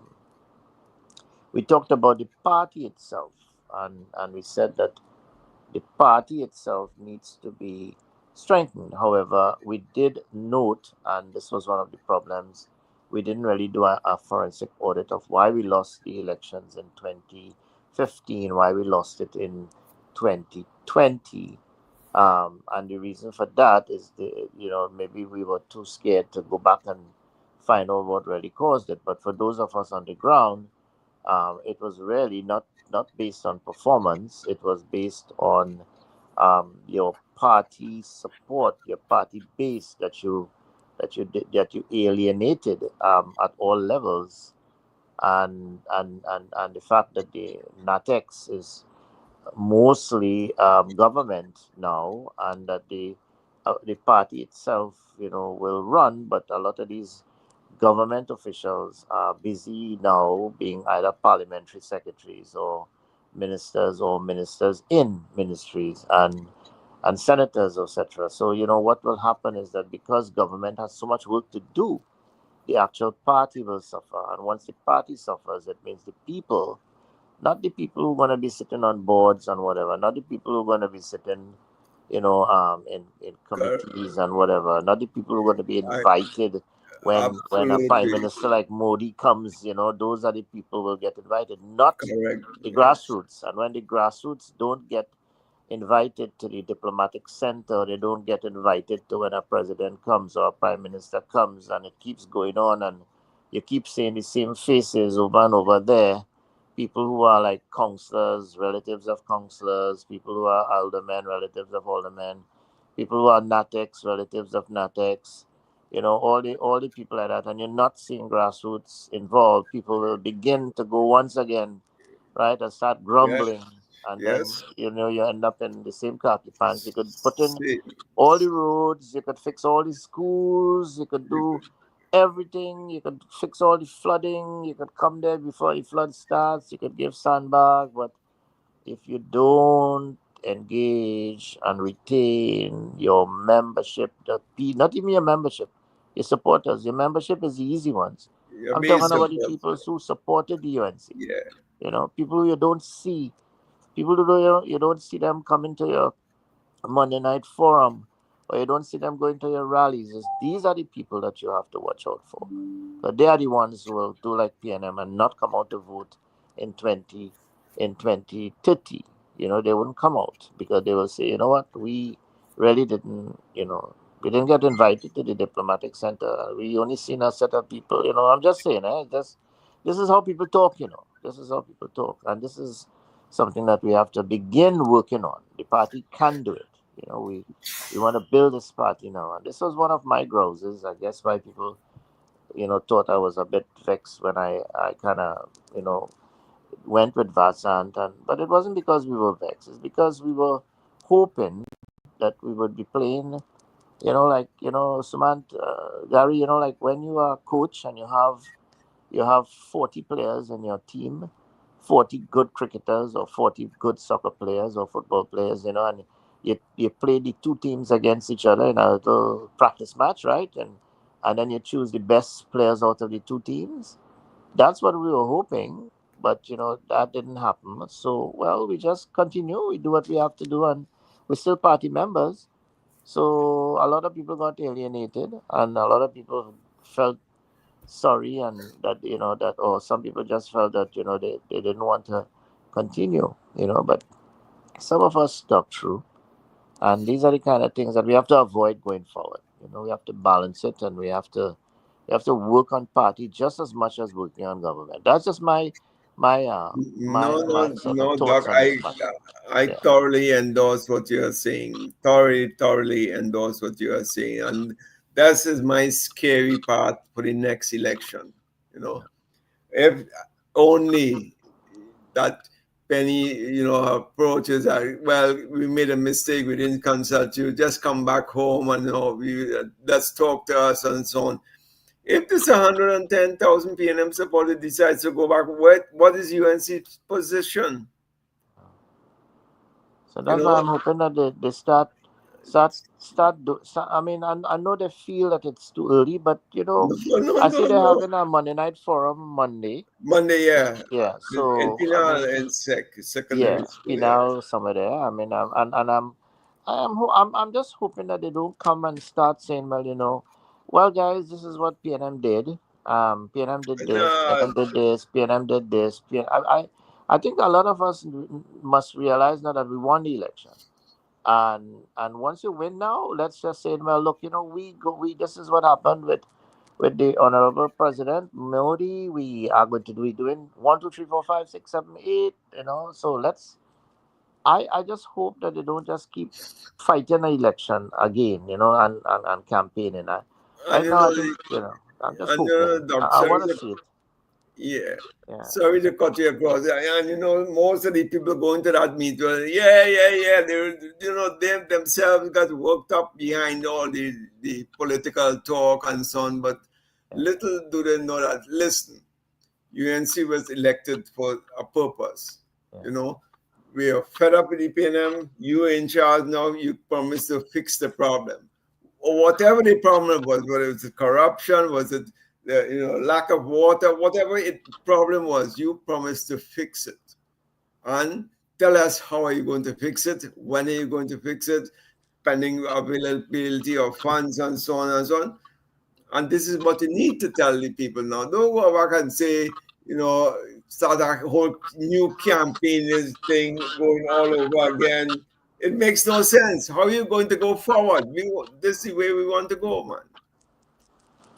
Yeah, that's it. The language now has to change. Now we won. So let's boast a bit. Yeah, we won, and let's engage and empower now, and motivate people now, and saying, give us some hope now that the country is we know we're gonna have to work hard. We know we're gonna have to cut our noses to spoil or face a bit. You know what I mean? We know we're gonna have to cut. We know we're gonna have to cut back. And this is where management. Anytime you have a business where you have the economic situation is poor or very bad, this is where management skills becomes even more important. And when you have a lot of money floating around and thing, you have a little more flexibility, and you have you can take some chances. But now you have to take more calculated risks, and you have to look at your net present value. You have to look at your economics carefully. You have to look at your environment. You have to look at your risks, and this needs good management. It needs streamlined processes. It means that you have to have less duplications and redundancies. You know what I mean? So this is going to be a test, and I'm hoping that we can help in some way. Mr. Singh, Yes. Mr. Siri Ram, Mr. Maraj. We have some good people on the advocacy team, advisory team. Myself, Gary, you are there. You have that experience with people in terms of our diaspora outside there who are willing to help and willing to engage and willing to come in. We have a lovely country. We have a lot of seva. We have a lot of people who come and help when we are in a situation. So what we're gonna do now, we just have to kind of keep that hype up, keep that spirit going, because we have just before the elections, the country had a good, you could have felt it, and we don't want to lose that somehow. So we wanna keep that, and that takes good communication, and it takes good management skills on the part of not just the ministers but on part of the government itself. So, and the party, of course, as I said. So I'm hoping. I'm very excited. I'm still excited. I haven't lost it. I'm hoping that very soon that we will be given a chance to sit down and engage with the people, And a lot of the things that we are seeing now, I'm hoping that it'll be rolled out and implemented very soon. You know, so let's keep our fingers crossed and hope for the best. Yeah, and this visit was a good fillip for action, beat it while the iron is hot, so to speak. Yeah, You already have your implementation plan in the form of the manifesto. yeah. And apparently, I got the impression that Modi was listening to us along the way. As I was telling Harry, we basically touched every single area he touched on. Yes, we We did. were Yes. saying this would be better part of 3 months. Yeah.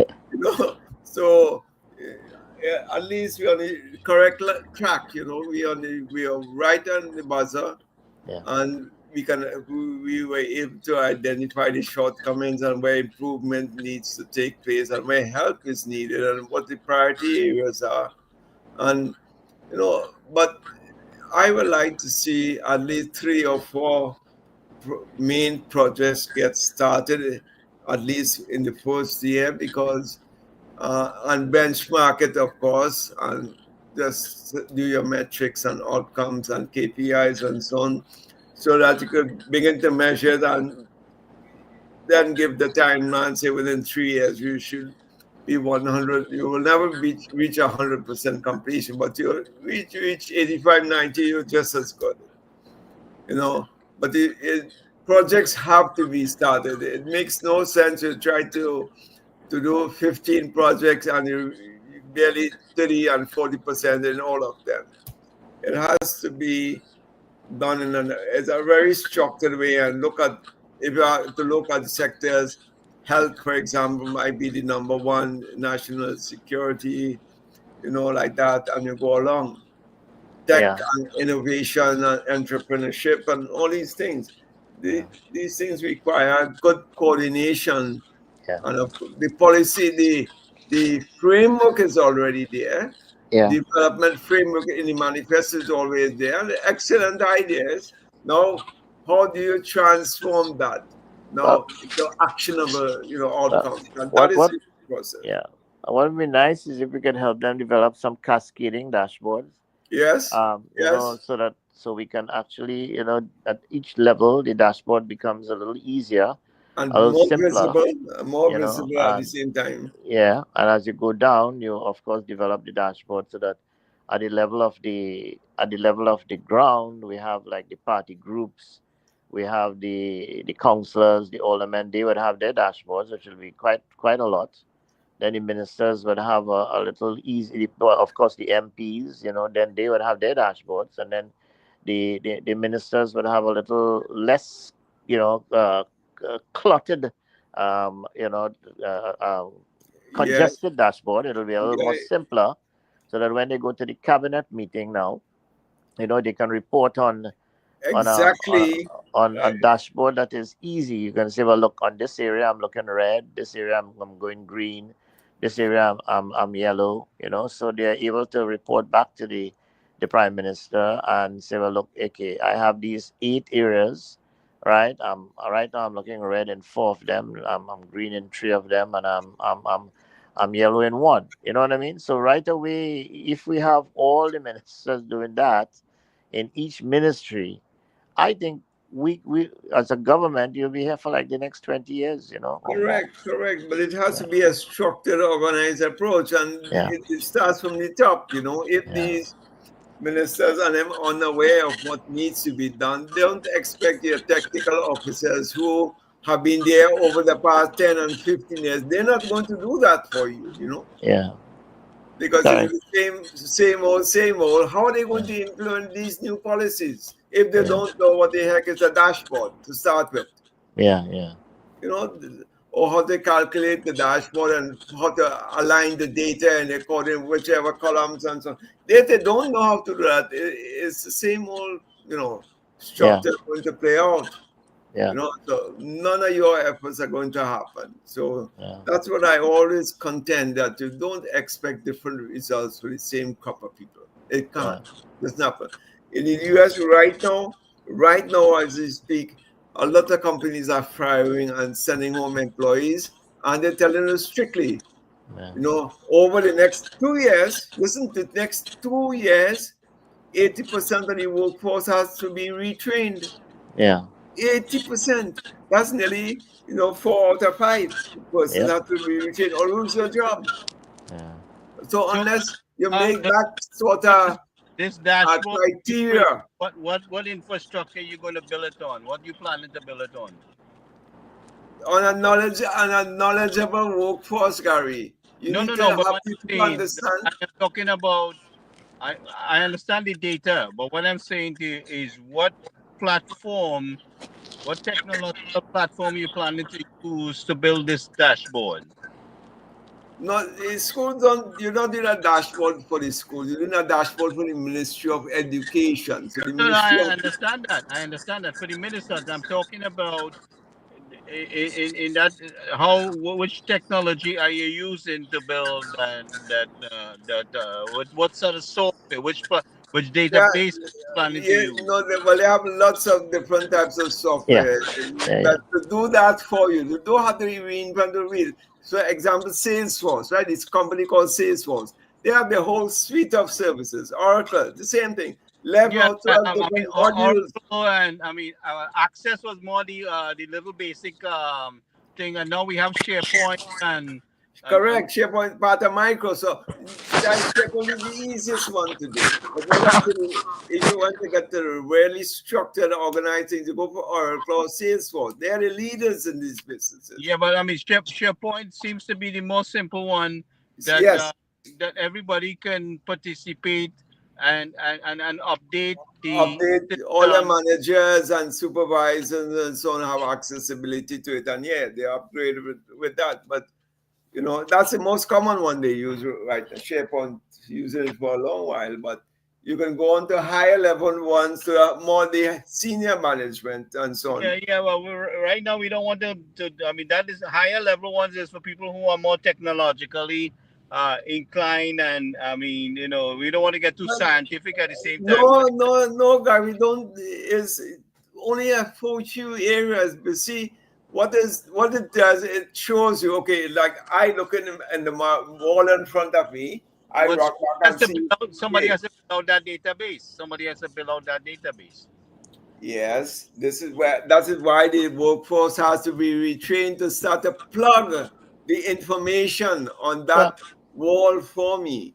Yeah. And you have to trust these people. That's the important thing. If these you can't hear the same people who have never done this before in their life without any training, all they're accustomed to all is a filing system, a manual filing system.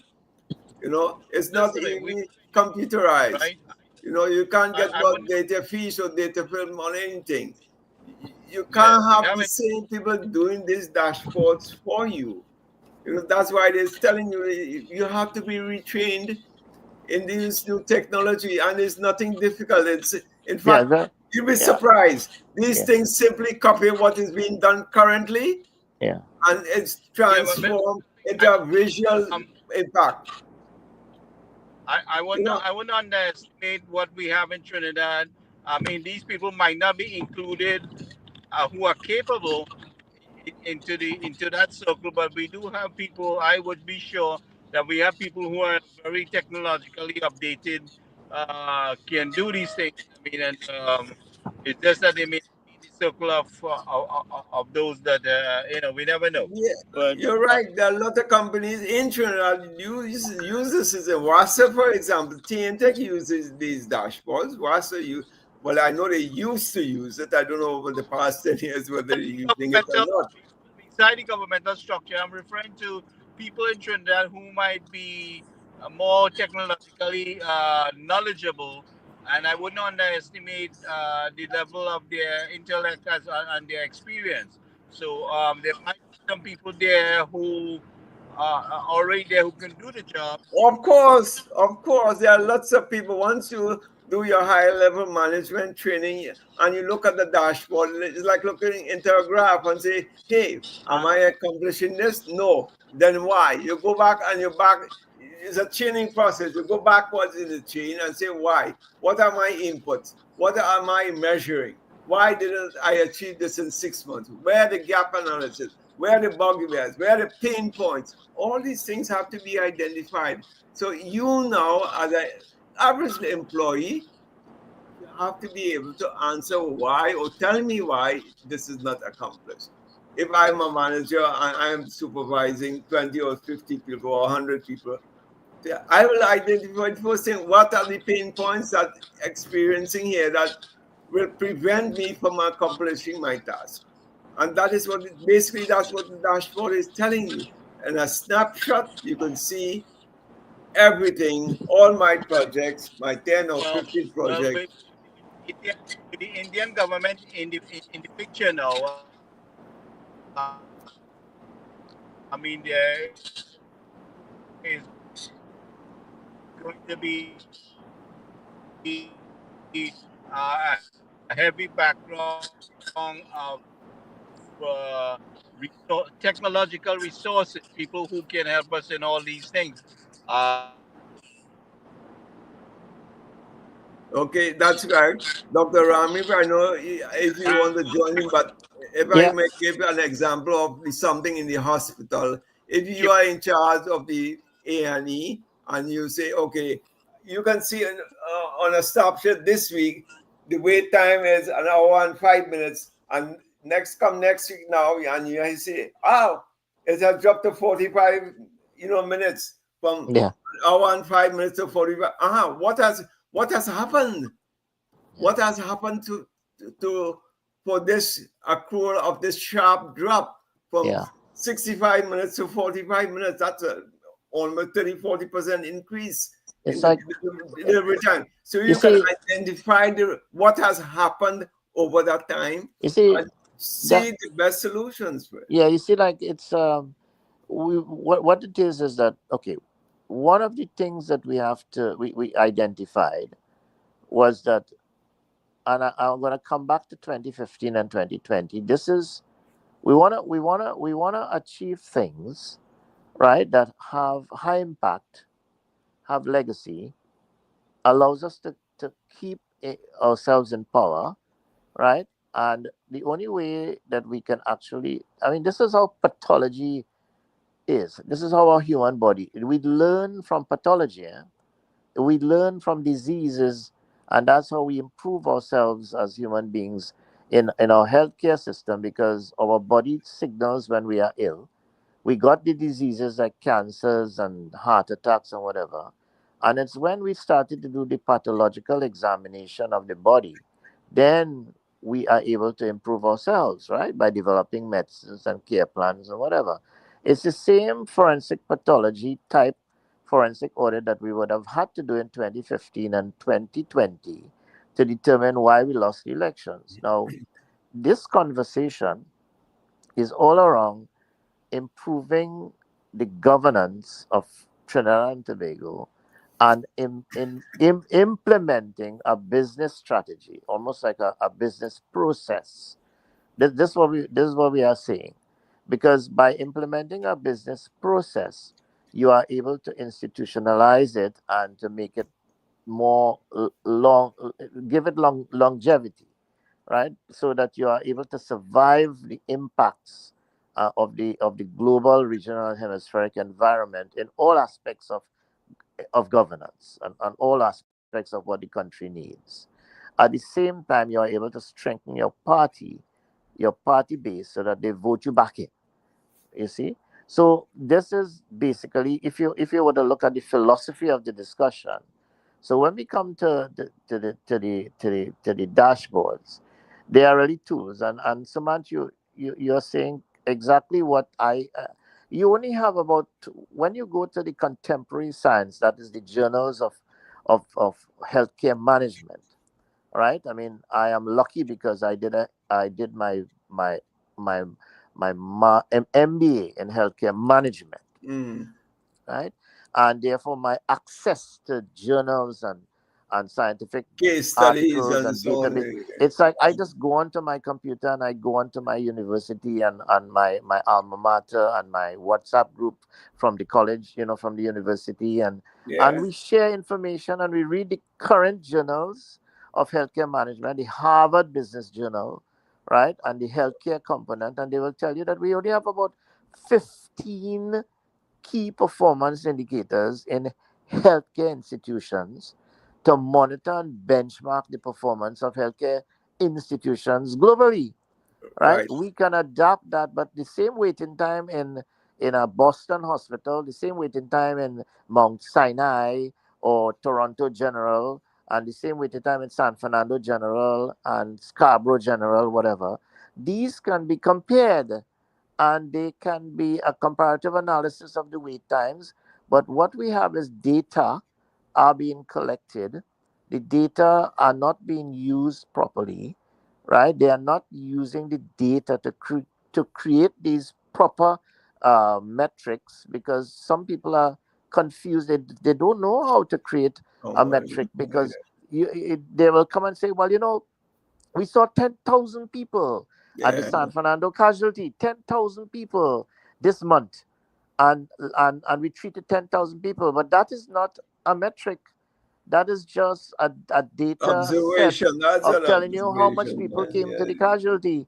yeah. It doesn't tell you anything about what, out of those 10 people, how many heart attacks you had, how many people actually walked out of the hospital happy like Pappy, how many people, these are this is what you have to capture. How many people are coming back to the hospital? And that So is that, the metrics. oh, That's yeah, what's out of called the the metrics. 10,000 people, do you know that 3,000 people are coming back to the hospital? Why? Because when they came into the hospital in the first place, they didn't get proper treatment. They went home too early and then they came back. So out of the 10,000, 4,000 people keep coming back. And Yeah, that means that the healthcare wasn't good. Because correct. if your people coming back is every month is high, then it means that you're not treating them properly to let them stay out. You see? So this is the metric that you have to measure, not the 10,000 that is coming. And You this see? is what I think we are confused about. People really don't know what the metrics are, what is to be measured. They just give you a wholesale figure Yes. that at 10,000, and that's it. That sounds good to them. That sounds good to the press. That sounds good to everybody. But Yeah. people do not, when you delve down into the details, you Yeah. don't know. Nobody will tell you that. Nobody will tell you out of 10,000, Yeah. 50 or 500 of them are diabetics. They had their foot cut out, or God forbid, and so on. We don't have or capture that data. Yeah.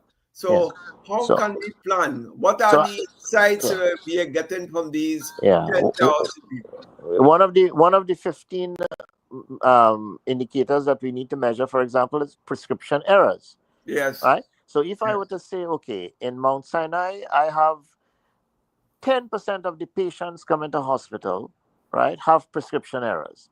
Now that 10%, good, is what we're looking at. We're not talking about a 10,000 people, because Mount Sinai might be only seeing 4,000 people. San Fernando Hospital might be seeing 20,000.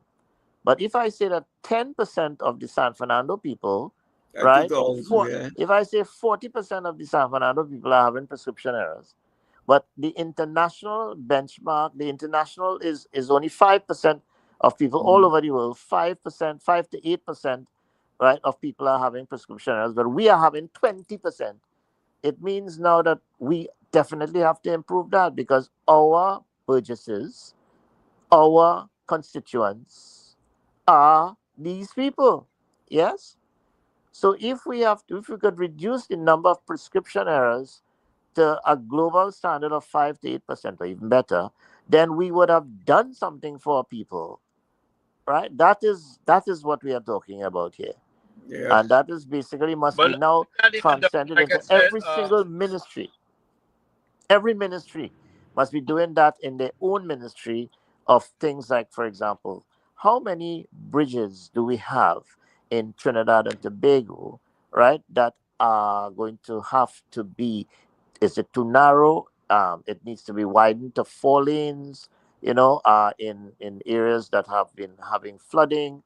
So, like, you can start measuring all the drainage in all the municipalities and saying, well, look, I have 800,000 kilometers of drainage that are in high risk areas. 800,000 kilometers of drainage. That every year this drainage must be inspected before the rainy season, right? And so far, I have already inspected and cleaned 60% of that 800,000. You know what I mean? This is the Yeah. kind of thing that we And you, want to see. And when they report it to cabinet, that is what you have to actually show now that this is what we are actually doing.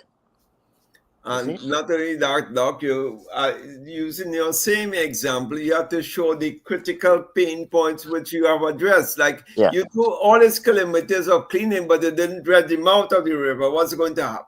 Right. You see, the critical ones are also to be measured.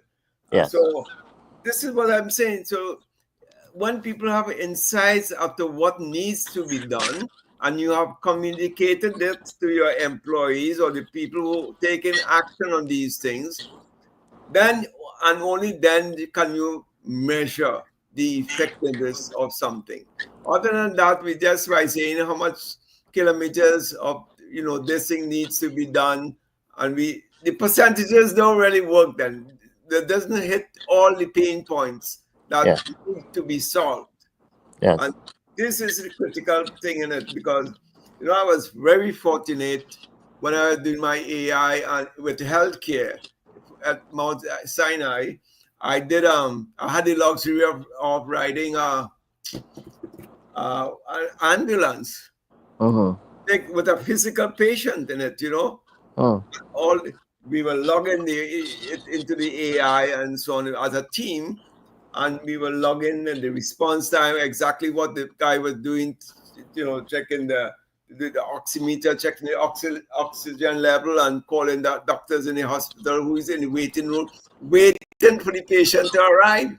And we were actually there on the back door where the ambulance and them reversing in, and there was a team of doctors ready. The guy was experiencing a heart attack. And whatever injections and so they needed to give the guy while he's being transported, the technicians and them were able to do that, and they were guided by the technology. Yeah. So Well, no, the doctors were able to see. The doctors were actually able to see. The emergency room doctor has been in touch with them. You just get So, but the information is uploaded to the computer. It's already uploaded to the hospital. And they already have a team waiting and ready with ER nurses and this and that, putting together all the instruments and so on. I am hoping that we could get Dr. Ramrup to stay ahead together with the Ministry of Health down there as soon as they're willing to listen to him. That's the question. That is the big question.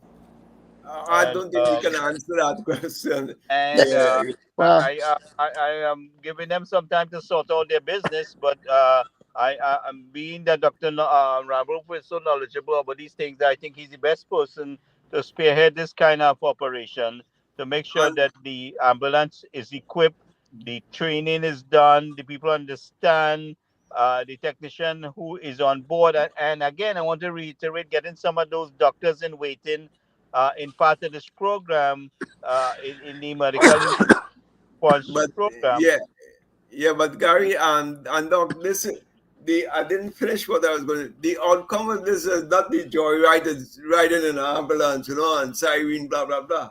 The outcome was exactly to eliminate the mistakes, so that the doctors had the first response was an AI, artificial intelligence, that they were able, when all is said and done, to identify, okay, this patient was diabetic, he had a heart attack, he had a mild ischemic stroke, or whatever it is, and they were able to identify the prescription of the medication that that person with that condition needed to be take, so that as you doctors mentioned, there's a 5% error if that is the international benchmark. Not only that, you could have conflicting medicine. You could have medicine Correct. that interacted with your medicine that caused the problem too. So that is what the doctor have to be skilled enough to reverse the issue there by using a different medication.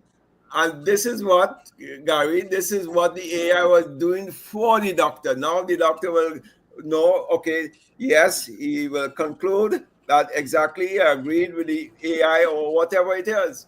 And this is how they eliminate that risk, or that risk of prescription going forward.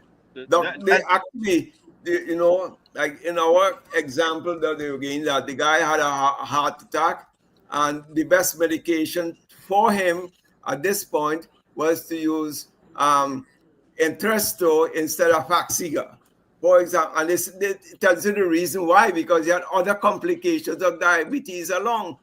So this was the power what they were showing you at, and in our discussion with like the head of the neurology and so on, they say yes. 2 years ago we were using AI, but it only had a 74% accuracy, and today AI is 92% accurate. So we're using that as a first approach, and we, the doctors, now just counter-signing, as the case may be, or agreeing. And if you have any, area of contention, we discuss it among ourselves and get the best solution. So this is my aspect was the AI training in healthcare delivery, and this is the thing. So if Dr. Ramit will be accustomed to this, but the new breed of doctors coming out who have not been trained over 5 years because they didn't have no jobs or whatever, how are they going to be, retrained now to use these systems? If our goal is to, as Dr. Bodo said, you have to reach in there within 90 minutes if you want to implant a stent or something within 90 minutes. But if you don't have the damn ambulance to start with, how are you going to reach there? Yeah, if you don't, that's the whole thing. You have to look at So, you yeah. have to definitely get our pre-hospital care system. Must be upgraded. Must be upgraded. It's basic medical. It's basic EMTs we have now. Emergency medical techs are basic. We have to go to intermediate. We have to go to paramedics, because if we can't get that heart beaten, and we can't maintain the heart beating, and not just getting it beaten. A lot of us would hit the heart in our own house and get it back to beat. But the trick is now the 5 to 15 minutes that it takes to get us to the door, to the emergency room, and keep that heart beating until you get there. And then when it gets to the emergency room, to get that heart, to get the needle, that is to get the medications to get into that heart, and get that little catheter to get in the cannula, to put in the pacemaker, or to help with the STEMI. This is the trick in it. And therefore, if you understand that we don't have a good Samaritan law in Trinidad and Tobago. We don't have laws that covers the defibrillator. We can't even use a defibrillator in Trinidad and Tobago because we don't have the legislation that allows us to use that. So even in our airports and in our medical centers and hospitals, we have defibrillators. We don't have them. You don't see the AED signs anywhere. Now, if I may add something to that, Doc, my friend has a small hotel here in Fort Lauderdale. I'm here right now with him. And if we don't have a defibrillator outside of the building here, we are liable. We can get penalized. The city can sue us. But we need people trained to use this equipment. We need people trained to ride in the ambulance, not just with an oxygen tank and a stretcher. So We need this is something has to be fixed. And any of these, it has to be fixed. With, yes, correct. With immediate effect, and we need a first set of training people. We get in. I mean, the first set of training has to be done where we getting ready to get this on the ground moving. And we lost the momentum when Honorable Bastio Pandey late was UNC's was our prime minister. We lost it after Hamza Rafiq late. Because what happened? Look how many years behind. Look how many years. Yeah, that's when we started. That was when myself, Dr. Rashid Adam, right, developed and worked and created the emergency medical system of Trinidad and Tobago. That's when we brought in ambulances. I was sent by the government to train in Nova Scotia in Canada. Spent nearly about 3 weeks there, as a doctor, a medical doctor, to actually come now and develop with Dr. Adam the medical operations, standards for that. So that, in other words, then we started. I was the head of casualty at San Fernando. We started the emergency system in San Fernando General Hospital. That's where we piloted the program and trained the emergency medical technicians. You know, and it is so sad that now look how many years and we haven't progressed from One basic bit, not EMTs one to, bit, to not one bit. paramedics. I'm going to make Huh? another attempt to reach out to Dr. Bodu. And if Dr. Rambo, if you can, and let them know what we're trying here to get done. Well, But we'll give him I need some some time. feedback. I need some feedback from him now. Yeah, yeah. I need some We feedback from him. we'll give him some time, because the thing is, I know that he is getting all his, because right now he hasn't appointed boards and things as yet, because I think they had some problems with some of the boards not even resigning and all sort of Yeah, things. So but he could give us all a, he could give us a nudge on, at least we know how we stand with him, because this is something not to play around with. We want this thing yeah. up and No, running. and we could get support. Look, we could get support But from you India, you are because India has volunteering said they will yourself. help us. You are volunteering yourself. We're not charging the Yeah, government and your time. pro bono. And I still don't understand why it is that they cannot accommodate you. Well, So, I think they will. I think it's just a matter of time. I think once he gets well, what I'm his saying to boards you is, appointed, he could you give know. you a nudge to say, well, start to put things in motion, and when I'm ready, I'll let you know. You Yeah, know. well, now with the ambulance, I think with the Indian government's coming up to say, well, look, we're going to help you a bit to do some reciprocity in like our operative hospital operation. I think that's for the Children's Authority, I think, too, so that they can do some operations in India for some of those cases. But definitely, I think that I am hearing you, and I'm saying yes. I'm agreeing with you. I think that once he kind of appoints his boards, he will be able to now sit down with them and say, okay, guys, this is where we need to go. Right? This is our strategy. This is what we have to do, because he can't implement anything right now. He has no boards right now. He Yeah. has, and so I think he has to, once he gets his leadership executive going, I think that we can start working. But I agree with you that some of these things we have to start pulling them together now, right? Right. And we And have and to while start, he's yeah. sorting out, this is the understanding I want Yeah. to get with them. While he's sorting out these things, we clearly understand that he should give you the nudge to say, put things together, and I'll get back to you. Well, I think definitely. I mean, I wouldn't mind, but boy, I'm so afraid, boy, Gary. Boy, if I'm so afraid to get, to kind of push myself in right now, because I'm worried that some people might not. I've been there, I've walked this path Yeah, already. you know the thing about it. The thing about the thing Afraid. about it with me. The thing about it with me, I don't care. You don't care, but Gary is living here, you don't care. oh I my too, I'm living here, but I care. I want to go Look, back home and see what I can God. help with. yeah, Listen. I want to make sure that if I a turn person, things. I turn things in where I was living here in New Jersey, yeah. in towns I live, and by the time I got done with them and I walked into the area, they thought the mayor was there. Yeah, Gary, I went to catch fish, right, in Cedros about 8 years ago, right? We were on our piece of land in Cedros, and my father said, "Son, I'm not feeling so well. You could give me, you have something for me to sit down." And he collapsed in my hand in Cedros on the beach, and I wow. had to take him to the Cedros Health Center. Uh huh. And when I arrived there, Gary, that was in the morning, 10 o'clock in the morning. They didn't have a proper resuscitation cart. They had no medications, right, that I could have injected my father with life saving drugs. They had nobody to help me to do a resuscitation. I had to do the resuscitation myself. You understand? The hospital was ill equipped. Right? Now, think about if a child was drowning or near drowning, and we could have at least tried to save his life. My father was 80 something years, so he died in my hands. He died at the health center, right? Because I couldn't do anything to him.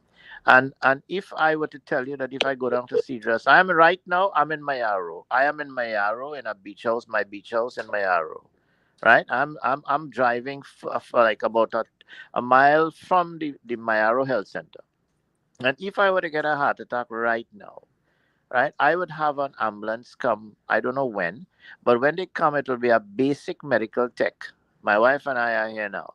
If I have a block in my heart, so that I am prone to this heart attack. You understand? There is no drug in that, and any legislation that allows anybody on that ambulance, right, to put in a drip in my hand, give me medications to keep my heart going, although they might No get way, it man. beaten. And when I go to the Mayaro Health Center, Mayaro District Health District Facility, hospital. Yeah. I'm very worried that I will not be able to be intubated, right, and have a bargain me to take me to Sangre Grande Hospital in ICU, right. So this is the state that we are in now, and I think that these are things that I agree with you that these are things that we will have to improve in this 5 years, hopefully 10 or more, Doc, right, and I definitely, lost my father yeah, because he decided to come back to Trinidad because he wanted to live there. yeah, yeah, All right, and the dumb fools and them can't send an ambulance in an hour and a half, and when they come there, they don't know what to do and they refuse to do anything. yeah. All right. So we need to definitely do that, change that, and we have, as I said, we had a previous discussion many weeks ago when we said, we have doctors who are unemployed, right, and we need to get them in the system. And whilst they're looking to do their internship and they have no place in the hospitals for them to do their internship, and they're telling them stay Put home until we them, get a space. put Let them us employ them and put them, get these backup vehicles. They this, don't have to be on the ambulances.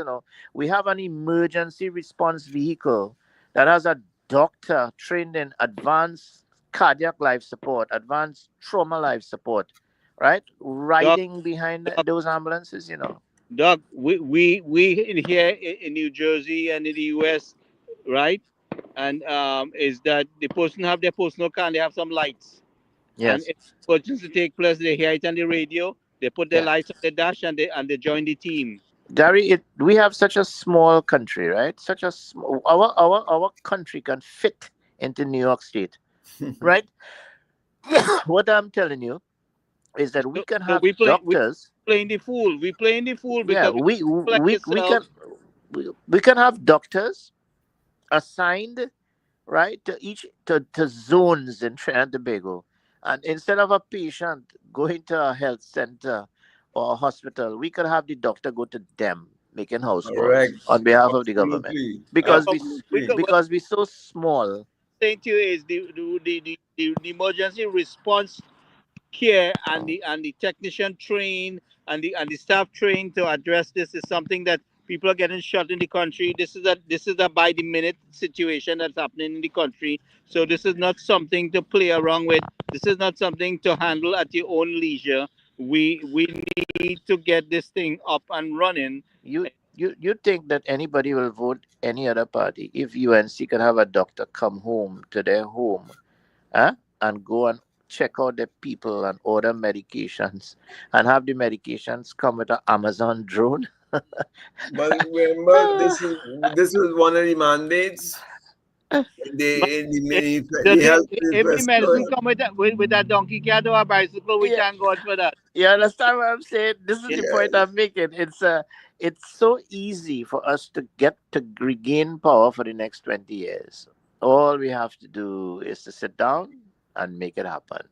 But this Home delivery of is healthcare the services, is man. Come result on. Cut down on the is man who is half blind because he's diabetic.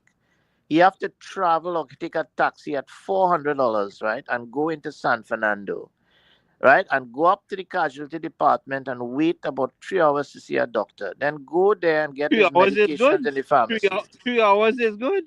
Yeah, and then go to the pharmacy and wait now to get his medication, some of which he doesn't even get, right? And then go back home now with this. Why can't a doctor go home to see him and his medications come home to him in such a small country right Why now? did it even? Why isn't if we break it down to even to the local regional health care center? Why does he have to go to the hospital? He should get That's that what I'm saying. So within. the point about it is a lot of these people, right, shouldn't even be going to clinics right now because we learned that from COVID. Because we did the same thing in COVID. They were home. We were actually treating them in the health centers and home. They didn't even have to go to the Yes. main hospital because Correct. the hospitals were blocked. You only had COVID patients coming in there and you didn't want to go there. Yeah, So Sando so was in the car park there. I think yeah, so it we was, did it. we had to Yeah, expand the staff in there. yeah. But what I mean, you are no stranger to them. They should communicate with you. You know, I mean, You know, we went to Martinique when I was in ODPM last in the previous in the People's Partnership government. We went to Martinique, and there was a call center in Martinique with only doctors. They were shifted 24/7. And when you and at that time even they were using the phone. There was an app. You could actually go on the app, right, and call and speak to a doctor anytime during the day or night, and that doctor would advise you on what your problem is. And now with the technology, AI and whatever, we could actually have a diagnosis. Look at what Sumant is talking about. Now Well, it's yeah, even better yeah. than when I visited them, right? And here it is now. When you have this call center, you know what it does? It decreases the admission rate to hospitals, and it allows persons with more severe illnesses to access hospital faster and get to a bed and doctor faster, because there are a lot of other cases that don't need to actually go to the hospital that So this it's a call center can do. win-win, a win-win for everybody. Yeah, yeah, That's how it's supposed to be. yeah. And And it's now all, you don't even have now with the technology, you don't even have to have all the doctors in one place. They can actually be home, and the technology will allow them to actually take the call in a rotating basis anywhere they are. You understand what I'm saying? yeah, yeah, yeah, yeah. And every call they take, they get paid for it, because what? It's logged. You understand?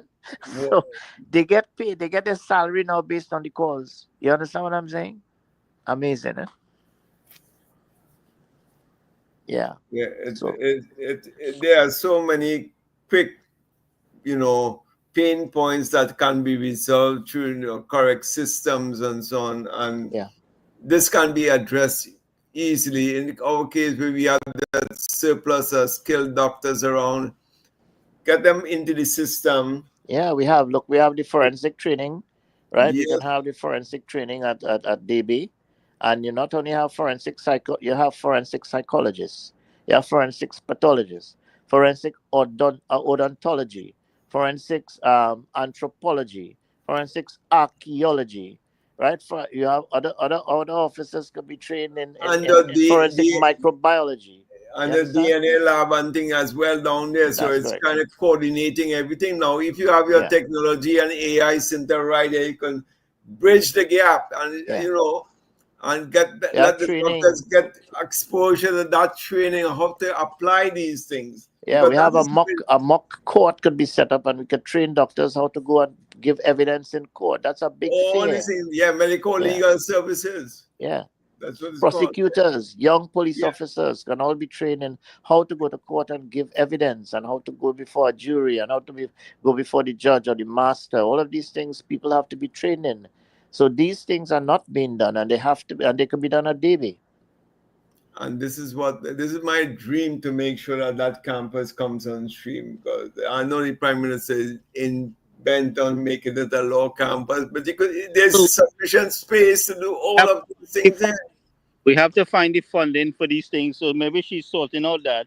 But with the help of the Indian government, we can do it. But Yeah. we go back to what is absolutely essential right now, and absolutely, I mean, it is so necessary that it's something not to be played on. Is that we have to work on getting this first set of team with the emergency medical response, and get it rolling. I mean, I don't know how long it will take to get the equipment to outfit these ambulance, and but at the same time, if we Well, can get the the most important thing is that the actual the system that we have in Trinidad with the ambulances are pretty good.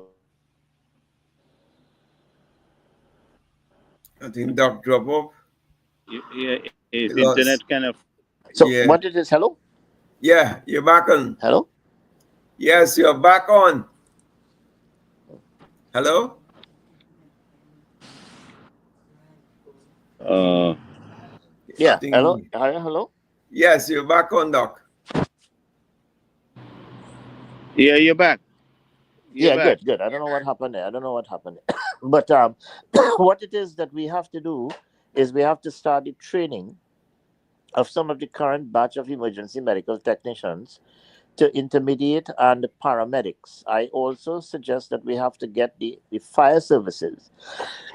A lot of the fire services have persons. I'm not saying that they have downtime, but they don't have fires every day, as you can well imagine. So there's a large number of Yeah, outside, persons. let's wrapping up our conversation.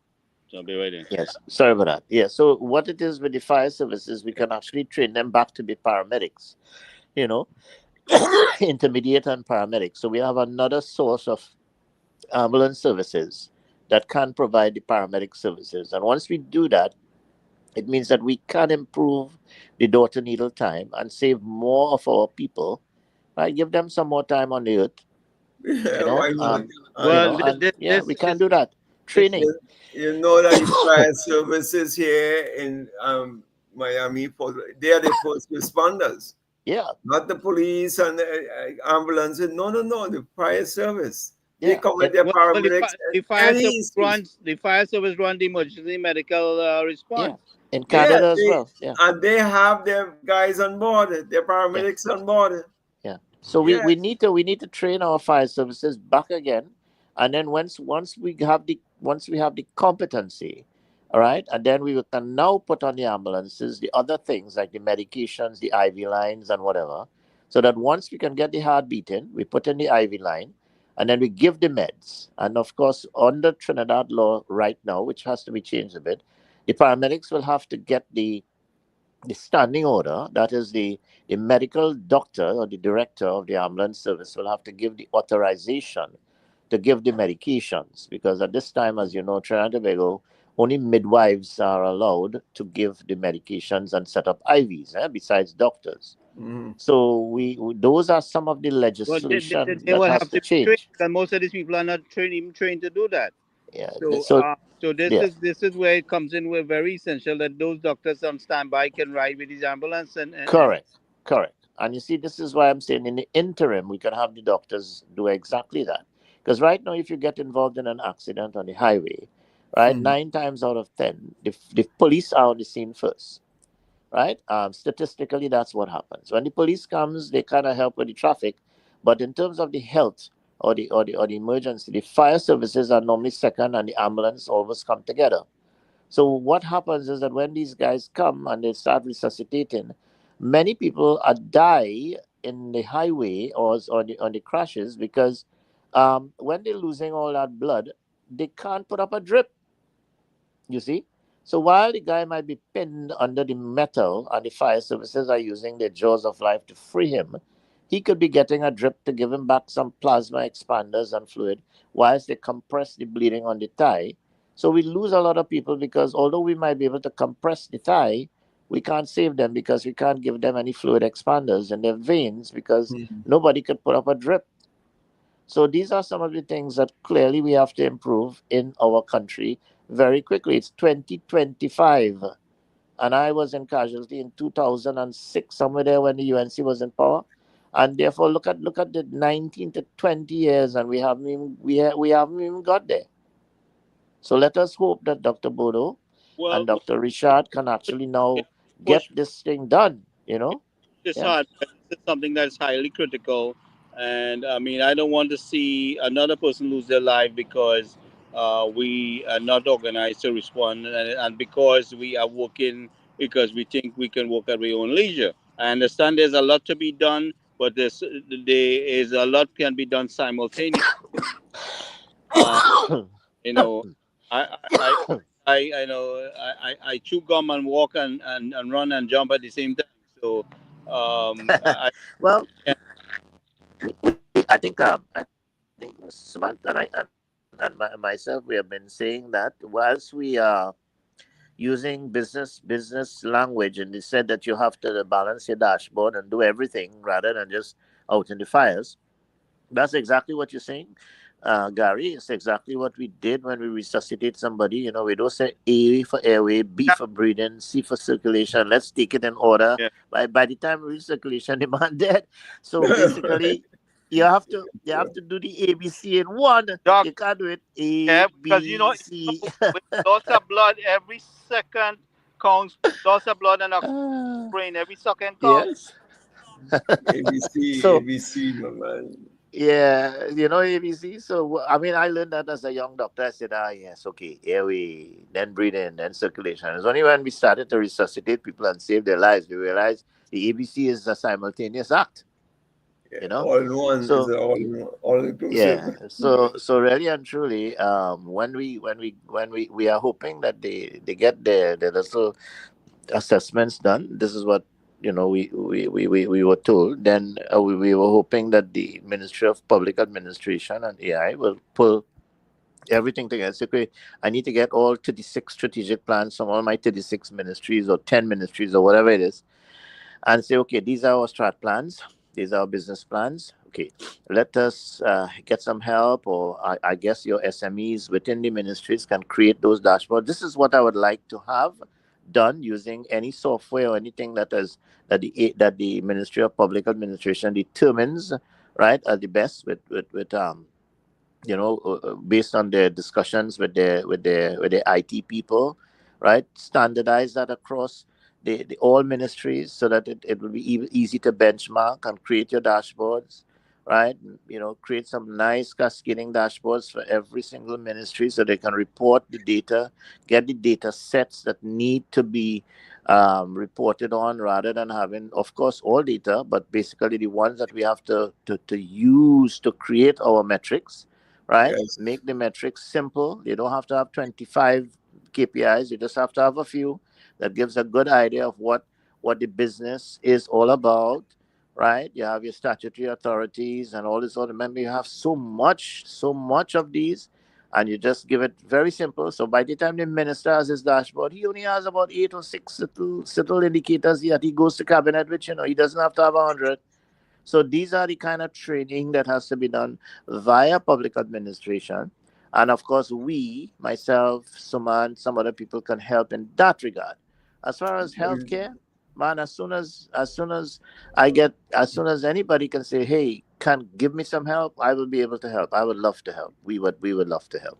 I AI, myself, I healthcare, really yes, would like to have any. I did yeah, AI, put it into business, tourism, education, and healthcare. These are my four specializations in healthcare and data analytics. Any aspect of that, I'm so competent, and I'm not being able to use. I mean, offer my services in these areas, yeah, and yeah. I feel like left out of the system. Again, I gave it for free or pro bono, or whatever it is, just to keep me occupied. Yeah. Because once I come home next month, what am I going to do? Intellectually stimulation. We need intellectual stimulation. Yeah, but no challenges. Why is the challenge?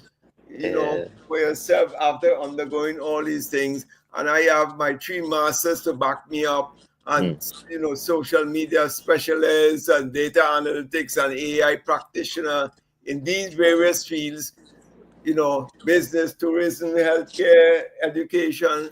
I mean, what am I going to sit down and rocking my string in my yard all day long? Doing what? You know? Well, I think as Gary had said, remember Gary, you said have some patience. I mean, I am hoping. I'm here. It's vacation time, so I'm actually due to go up to New York next month for one of my cousin's son's wedding. Okay. And then I have another wedding to go to in September in Canada. So I'm gonna enjoy myself a bit, have some fun, and hopefully somewhere during this next 8 weeks, right, Mr. Suman, Mr. Singh, so Yeah. we could get invited by a phone call or a letter Boy, or I something. would Say, love hey, that. I would love that.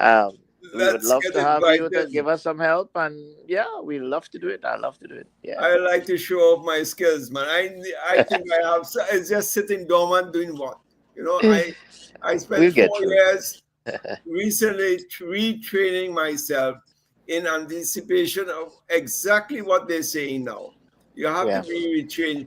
Yes, you have your medical knowledge. Yes, you have your MBA. I have my MBA, my 2 other masters. Yes, I have that knowledge already. yeah, Now I can use AI and combine that with my previous knowledge to get, like super solutions on issues and, implementing things.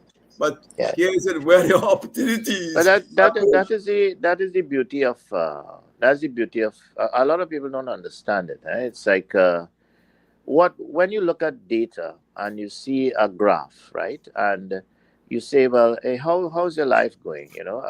And really, life is a series of ups and downs. But when you look at the graph, it's a straight thick line that runs through some points. But really and truly, when you use calculus and you use and you integrate the line, remember Yes, that? And when you integrate it, you'll see it's a series of delta steps, up and down, up and down, up and down. It's not a straight line, really. It's really a line that has up, down, up, down, up, down, up, down. And that is basically when you do your MBA and your masters and you have all this information in your head. It's very easy. People might say, "Oh man, all your fellas have them all long time thing," but they don't understand that we keep up to date with our journals. We are very easy to adapt to contemporary science, to the contemporary knowledge that is going on. Is very easy because we already have the foundation there, right? It's easy for us to read now the higher level of discussion where maybe 10 different authors in journals will start talking about one topic. So now we reach the stage where AI is even helping us even better because AI is sorting out 1,000 journals in seconds and giving us the information that we would have taken days to go through 20 journals to do the same thing. But that's you're hitting it on the point. But what happens now when I go and select cardiology and I can get 10,000 cardiologists on the form of AI to tell me what is the best solution for my problem? Yes. You get an expert opinion from specialists all around the world in WebMD or something like that in their stuff. Yeah. So you are being super diagnosed rather than having one doctor who will go by and say, he thinks this, he thinks that, maybe this, maybe that. No, you got a specialized analysis of it all because this is what the AI does for you. AI is nothing else but a tool, nothing but a calculator. It is a calculator if you think of it. Yeah. It is a calculator that improves how you can add, how fast you can add, and your productivity, your efficiency and productivity. Nothing else. AI is nothing else but that. So now the trick is using your previous knowledge you have accumulated all over these years. You have that as a database in your head. You know the processes involved. Now I could use my tool to give me which is AI, to give me the best solutions. Yeah. So I always try to tell people AI is nothing new. We've been using it all along. Yeah. But the smartest, the people who will take it to the next level is the people who knows their subject matter. This is what all the training is about. Those who are specialized in medicine or educators or researchers or, these drug companies that specialize in the building out these drugs, the mRNA technology for the new types of drugs hitting the market and so on.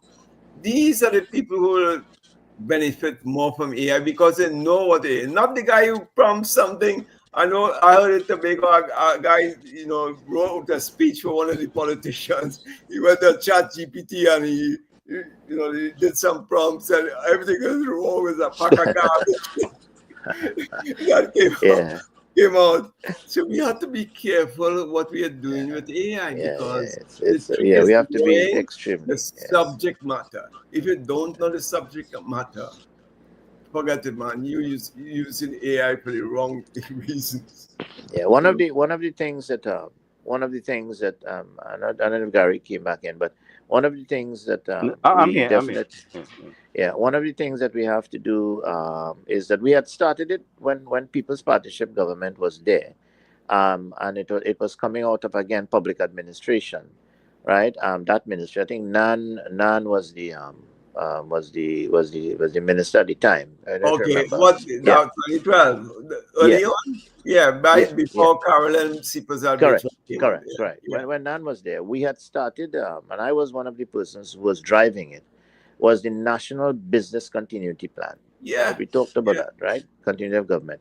And I know that during my time when I left in 2016, is that it had sort of dropped, and I don't know what happened when PNM was in power, but the business continuity planning and the continuity of government policies and plans is something that I think I'm not sure what is the level of where that has reached, and a lot of that.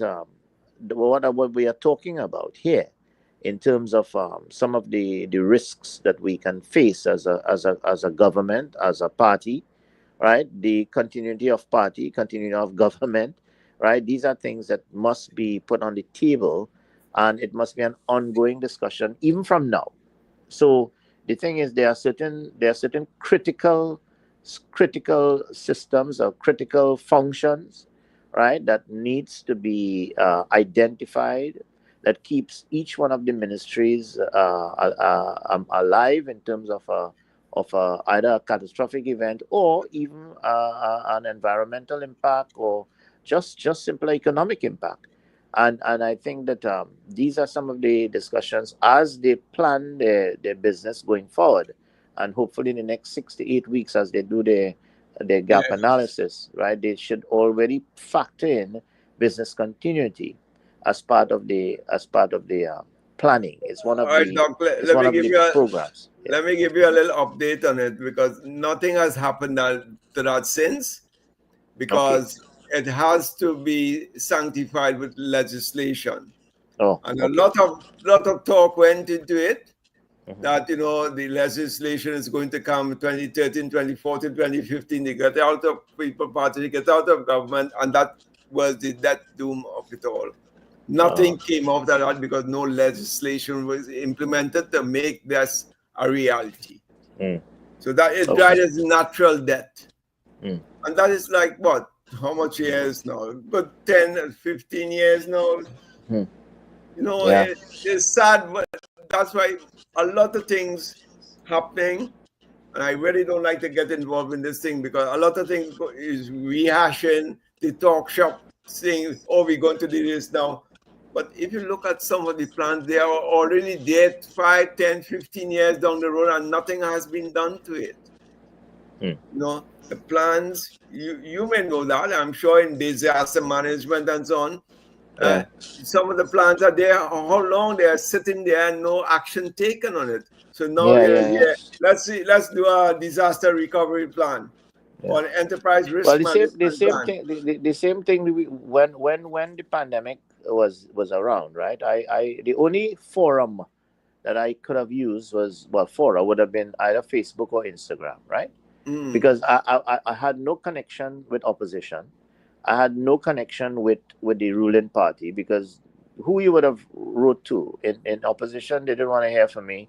In the ruling party, they didn't want to hear from me. And you wrote letters to the ministry, they weren't answering you.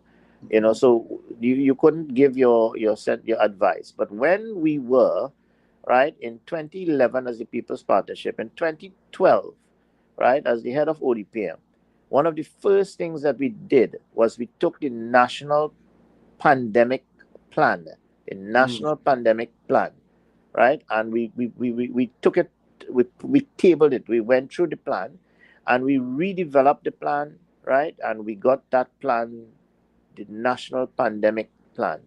And that was actually put on the website of the ODPM because we had all the stakeholders come together. We developed the national pandemic plan, right? And then after we came back from Geneva in 2014, we realized that, hey, we were going to get a pandemic. That was the evidence that was mm, forecasted by technology, yeah. by models that were actually Mm, when we were creating the Sendai strategy in 2014, right? So yeah. we knew that we were going to be struck by a pandemic. We didn't know when, but we knew it was coming. We upgraded the plan. Now, during the course of the pandemic, I repeatedly asked, where is that plan? Was that plan used by the government, right, to implement the policies and procedures and standard operating procedures that would have come out of that plan for that pandemic? Right? Look at what Gary had to go through for all these people who were put out of the country. right? So we need to definitely audit what exactly happened, right? And whether or not there was that plan that was used and whether or not they actually improved the plan. We know that they improved the public health regulations, but then we must have that plan, right? Which we could take out if something were to strike in the next 5 days and say, well, okay, guys, we have the rehashed national pandemic plan, but we have heard nothing of all of these things, right? Then there's the national oil spill contingency plan, right? There's the national earthquake contingency plan. So there are plans that were created, but I can safely say I have not seen any update, any sort of a plan is just not put on a table and put in a drawer. A plan is something that has to now be every year. It has to be looked at. The names will change. The people will change. So The you have to change the parameters change, numbers. the Yes, parameters, the variables change, everything changes there's new over time. technology. Yeah, There's models that are constantly evolving. The use of GIS yeah, software, right, yeah. is even getting much better now with better data, more To accurate predict, AI yeah, forecasting. yeah. Everything is getting better and better. But our plans are 2005. Some of them are antiquated. You see. As we talk about that, my nephew, he did his master's in GIS in London, and he came Yeah. back and he was telling me, Uncle, we can basically predict where the next COVID case went. That was his job. Where is the next? We will have 7 in this area, 2 in this area, 1 in Palmies, like that. And he was telling me how they is predicting that, through the GIS system, it Yeah. was relatively accurate.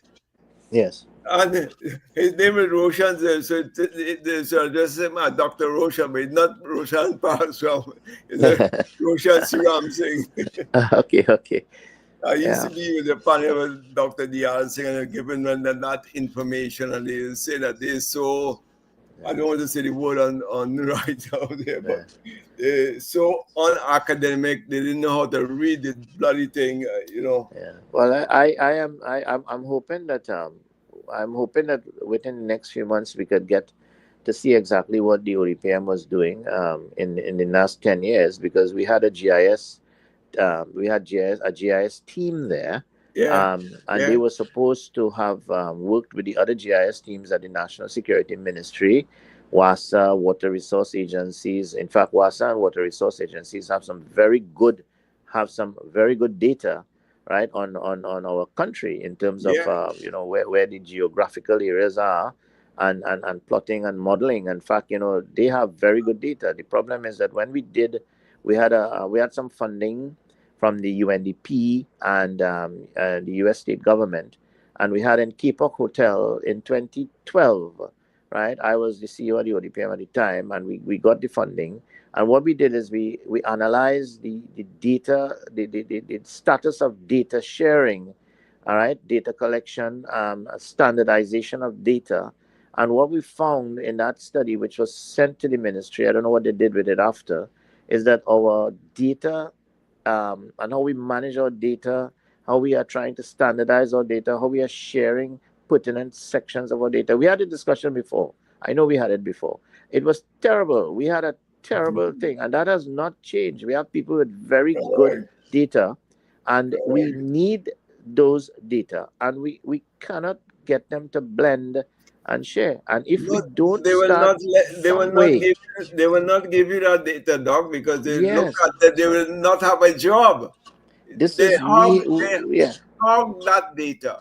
They literally hog it and hide it, and you get it 2 years and 3 years after the fact. Yeah, and you And see, look, Samad, you know that we don't need to know the names of the I know, people who have been getting forex. We don't need to know the names. We just need yeah, to have that you raw data set that we need, and we will be able to but make but a sound decision on just that. We don't need the names. Data, uh, you don't have to have but you know what? personalization of data. You can get the names without knowing the name, because all you have You to do is understand? mention it backwards. Like, how many new cars were sold? How many new Toyotas were sold? Yes, Who's that's the what I'm agent saying. of So you Toyota? don't need You know, you don't need come names. on, man. You don't need the names, and you just need the data. The data will tell us what we want And to get. Because the data will yes, also tell you now who is the one who got it if you really want to know. that's correct. So you don't You have to know, go asking people to put the- themselves on and say, "Look, I man, want this." You'll get it. It's easy. Just need and to get the raw data. and So, the level of yeah, predictability, this thing has increased so much. The accuracy level yeah. has increased so much in the whole areas of It's it's an pharmacology and exciting. It's an exciting time.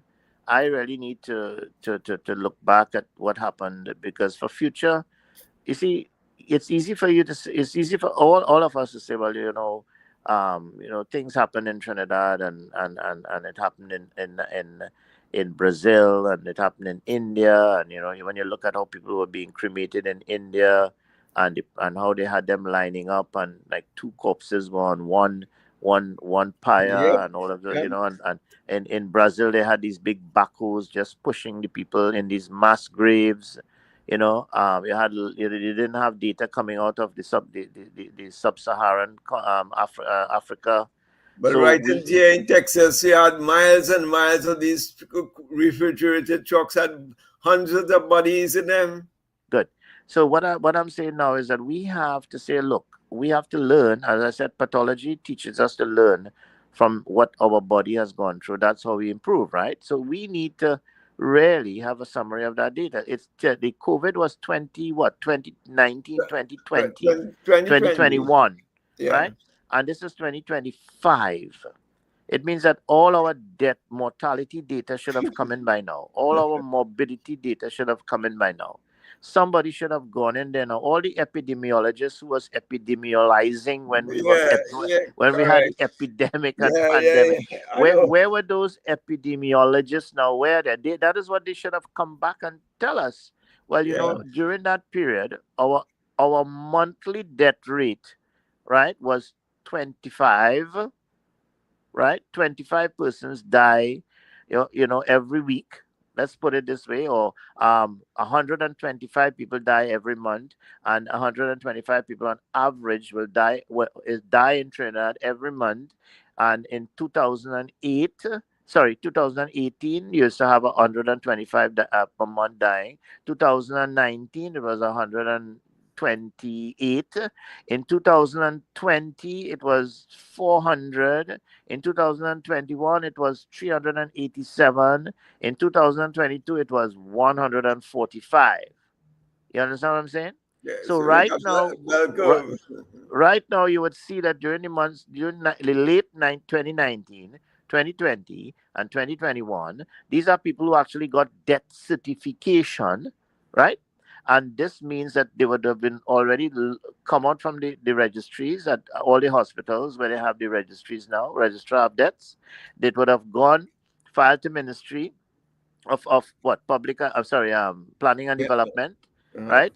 The central statistical office, or whatever iteration you call them now, and that data would have been there and sent to Ministry of Health to say, well, look, this is the number of deaths that you had, right? So you would have had it in Ministry of Health by now, and you would have had it in CSO at Ministry of Planning. So it means that it's easy for me now to go doing a forensic audit to say, okay, could I get this information? That information should be sent to me, and then we can analyze it, Sumant and myself, and we could say, okay, you know what? This is what happened. This is what happened with our mortality. There was clearly an increase in mortality. And then we can get what did you say was your cousin, your nephew? Yeah, my nephew. Right. You get some GIS people now, and you get some spatial analysis of Yes. what happened with respect to the death and where they occurred, and then you start seeing a picture, right? Now we need we need Dr. Bodo and his team, right, and the leadership of the UNC to get that information He and has get some asked for people it. to do it. Doc, with all due Yes, respect, he has asked for that yes, and information. we definitely, that is something that we will now be able to use to go forward. He's asked for it, and Yeah. I'm positive that we are going to get it. So hopefully we will be allowed to get involved, and maybe that to Do look some at it. analysis. I love to do some Yes, analysis because my yes, wife was in charge of the COVID in yeah, Tobago. right. She alone was manning that operation in Scarborough General Hospital. Yeah. So you see, I'm saying now we have a lot of we have a lot of intellectual stimulation coming soon, because I'm definitely hoping that we could get involved in that, because I would love to see what happened with that, right? Yeah, that's a good idea. I like to talk to Doc because Doc and I were classmates. We studied home Right, by us on evenings and so on when we do the A right. levels. He'd come home by me whole time, and I go by his mother, and we studying the whole time. Right. Weekends, evenings after school, playing cricket on the road and all kind of crap. Right. But So you know, definitely we could get. I mean, as I said, I mean, I really would love to just to learn some of these what happened, and then I also want to get some information on the ambulance system, to see exactly, what was some of our wait times, for ambulances, what were some of our door to needle times with respect to mortality, morbidity. You understand? So that we can yeah. now say, going forward, look, we have introduced an intermediate system. We have Mhm. introduced a paramedic system with both the ambulance providers as well as fire services during the years 2025 to 2030, and we are able to reduce the waiting time from X to Y. Now, in order to say that we did something, we have to know X, right, Mr. Singh? Of course. So, in order to get X, we have to have the current data that they are collecting in all the hospitals and whatever, right? They have the PCR forms that are there. We have a lot of young UNC supporters, or even any young people who are interested. Some of them can be given a little stipend, a little taxi fare, whatever, a little bus pickup. They can come to one of the, maybe community centers or one of the stadia, or even the lovely facility that we had met the Prime Minister of India recently, Mr. Modi.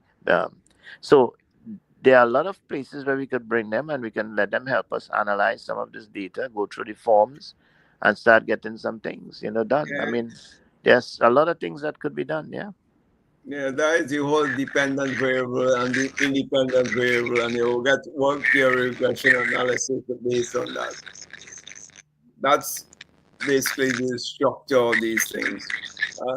What I was saying, Doc, is the level of predictability you have to get and the level of accuracy you get in these systems now. It's mind-boggling, You know, Yeah. you don't have to Well, so-called do the bull work again. You're getting the insight right off the top, and if you're medically inclined, well, that makes it super intelligent because you already know yourself exactly you what know to what I do. would love to see?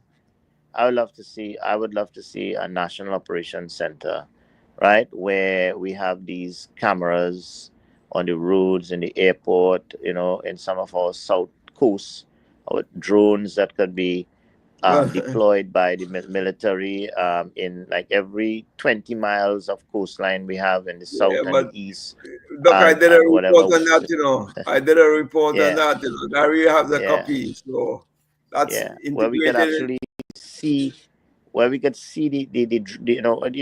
have the military in these little sections. Yeah, I went to Singapore, Yep. and they had these buses, right? These buses have kitchenettes, washrooms, right? And they have the ability to let the drones go, right?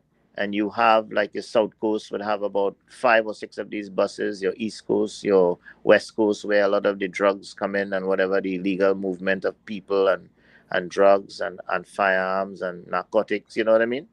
That is the And same you thing. could actually have the drones interconnected, so you have a 24-hour situational awareness. And then you have these young people who are IT savvy.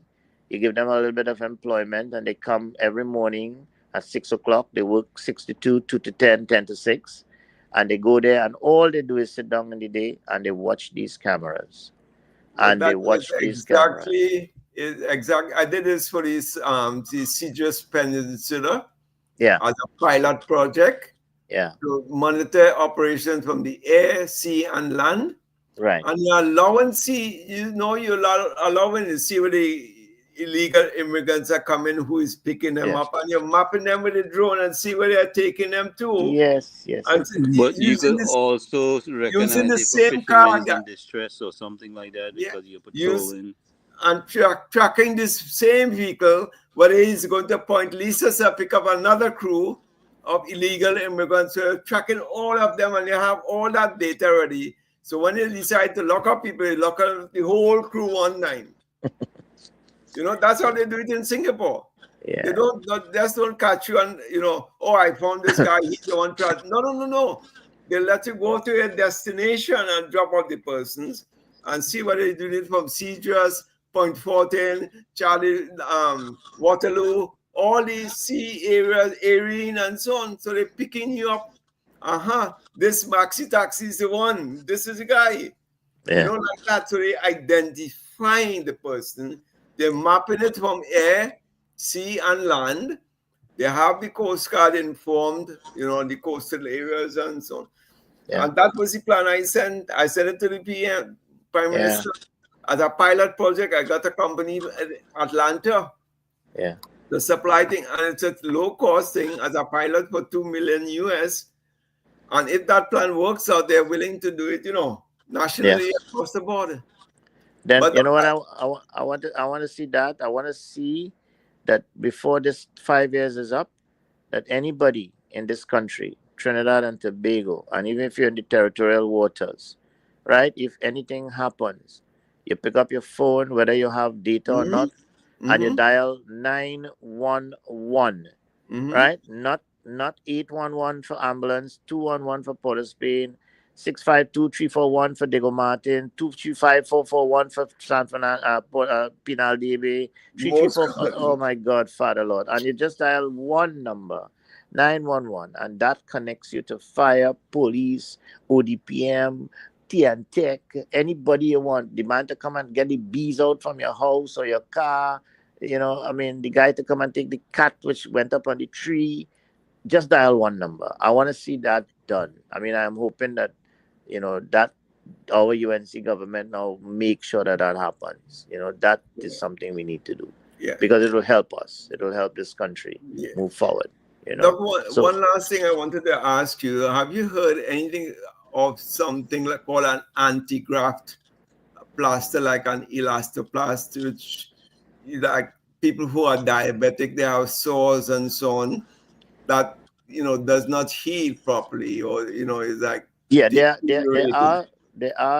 are solutions. There are things. There are plasters that could be attached, applied onto the area. It helps with the circulation. It actually pulls circulation into the area, right? And it helps improve the healing, because the biggest problem with diabetes is really circulation. Circulation and the nerves are what provides that fine interlink between the blood supply. The nerves are the ones that go first, right? And because the nerves are not given the current to keep the small vessels active and open, what happens is essentially the nerves actually cause the blood to not flow. So some of these solutions, some of them use electrical signals, some of them use mostly chemicals that allow the nerves to fire a little better, but mostly improve the circulation. Okay, now the reason I'm asking you that is that I linked up with a guy here who is an Israeli company from Israel. They have this, it's called Anti-Graft. And they use it on a unknown person from down Penal. She's living here in Fort Lauderdale. Right. And she's a good friend of Joyce from Joyce Roti Shop and so on. And the lady, when she went back to Trinidad, the thing deteriorated like about a 6-inch scar under her foot. Right. When we took her to the treatment here in Western Plantation here in Fort Lauderdale, the guy, doctor, is a Jewish guy, I have to get his name. He applied this anti-graft, and within 2-3 weeks, everything healed up nicely. The lady foot gets pink and nice from being black and discolored. Yeah. There are solutions. There are definitely solutions. There's a lot of experimentation with nanosites and all of these things. All in an attempt to try to bring improve circulation back. So, because I wanted to bring it and run it by by Doctor a little bit, Yeah. Lakram, and hear what he says. If they Yeah. be interested in this Yeah. technology for diabetics at home, where Yeah, you well, could we treat have quite people at quite home. a very high incidence. You know, we have a high incidence of Yeah, diabetes. especially among the Indian population, this, Yeah. especially, yeah. Yeah. So I don't know if you'll be interested in something like that. The guy's willing to Well, come. definitely. I mean, the thing about it is that so the solutions they are available, and it's just a matter of trying to see, what is the cost benefit. Do you have to do a cost benefit analysis? With everything else, Um, but basically, yes, those are anything that can help our diabetic feet. So yeah, he's Yeah, willing to give us like 100 grafts yeah. and anti-grafts and let select Well, you some can people. definitely try it. We have the diabetic foot clinics. You can put it in the foot clinics and let them see how Yeah, our population but we have to responds to get it. Ministry of Health approval and things to run these tests Well, and yes, yeah, they would right. have So to, that is but what they were.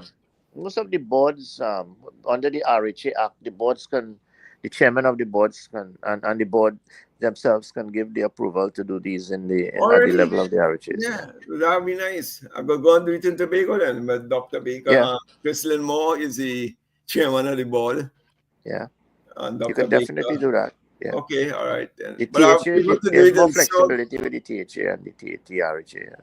yeah. And I know the two people, both the chairman and the CEO. So, Yeah, yeah. but I was thinking to do it at least for my people down south and the other Well, snapshot, the thing is, as I said, yeah, I'm sure that these are the things that Doc will be able to to Yeah. probably look into. I think So yeah, the lady name is Molly Ram Narayan Singh or something like that. She's from yeah, Pinal, and I right. think she is quite good now. I'm surprised to see her walking around nicely and so Yeah. on. So if it's something that you think that may appeal, the anti-graft. Well, I mean, definitely as an orthopedic surgeon, these are the things that we definitely look forward to in the management of our patients with diabetic Yeah. feet, and diabetic ulcers and And even varicose ulcers. A lot of people have yeah, these and what varicose happened? ulcers. He's trained in Barry University, which is a leading podiatry university here in the US. Yeah. Barry University. So he's an ex-alumni there, and he Yeah. linked up with his parents and so on in Israel, and they Mm. started this treatment process, and a lot of patients. He helps a lot of people Yeah. and so on.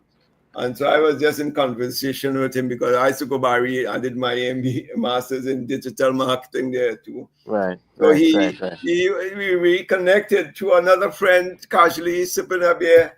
And he said, you know what? I tell him, in Trinidad, we have a high incident. He said, yeah. We know that because he Mhm. treats a lot of people in Fort Lauderdale with the same Yeah. technology. Yeah. Yeah. Plaster, sticking it, you change it once a week.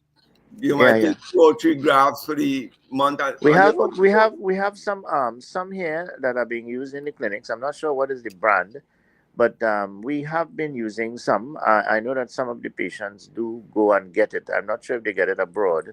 yeah, in I Miami. myself, yeah, I myself do have not used it much here, but I know that it's available. I know some of the patients do use it, and it is recommended in some of the hospitals. So I think that it is being used, but I'm not Okay. sure of the brand and anything. So maybe hopefully you could share it. Yeah.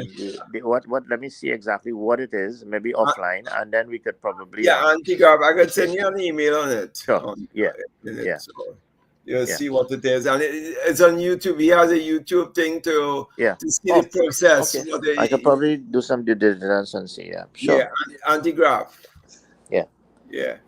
All right, Okay. I think we could wrap up now. It's 10 Yeah. to All right, guys. 10 to So 12. I we want will to wake say up early good in the morning. night I was not to forget. everybody. Yes. Thank you for taking the time to join us, Dr. Ramrup.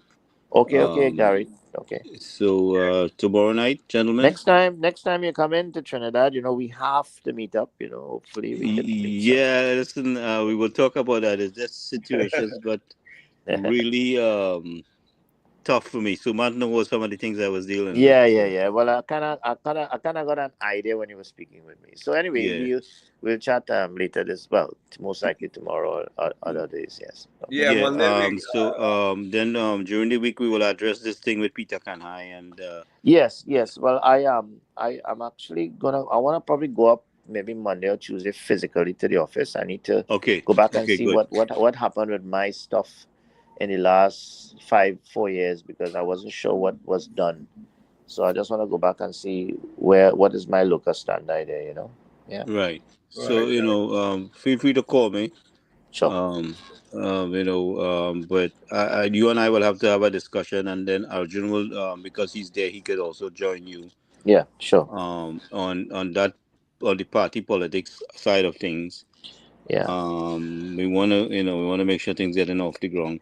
But the medical thing, I want to get this really running, and and as quick as possible. I know some things might not be feasible at this time. They will have to But sort yeah, out. yeah, yeah. When we chat, maybe another day we'll see. In the meantime, I know that things have been happening, and I Yeah, know that there are certain things that would have been done, but we're yeah, not sure. So when we get a better idea of what is going on, and Dr. Bodo will be able to tell us, I'm sure. yeah. Well, I'm So then hoping, we'll be able to that he move gives forward. you, a little 5 minutes to have a conversation. Yeah, yeah. I am positive. I mean, we already sort of spoke, on WhatsApp. Okay, So in okay. a sense, I'm just waiting on him right now, because he has his split filled, and I'm sure that when he is makes his decisions with the cabinet, hopefully we'll Yeah, see how it rolls out. Yeah, yeah. right. All So I'll right just then, leave Doc. it to him. I'm not gonna bother him too much again on the aspect that, but Well, definitely we're gonna have to meet up with his but team. it's Yeah, it's something that we have to get up and running. yeah, yeah. It's absolutely necessary, and you are providing the additional support to make the work a little Correct. lighter than him. That's basically what we're doing. And it's not just me. There are other persons who have the Yeah. So, ability. We could bring them in and let them, so that we can well, actually here sit about back. Yeah. Yeah. here about you do that in the meantime. Have some consultations with some Yeah. people. Have a Yeah. discussion with them. So when he say yes, we already ready to go. Yeah. Well, yeah, for sure, for sure, for sure. That could be done. Yeah. All right. Okay. All right then. Good night, But have everybody. a good Thank you for one. joining us. See you Yeah. guys. Take care, Mr. Take care, Singh. man. Take care. All right, Bye. man. Take care. Good.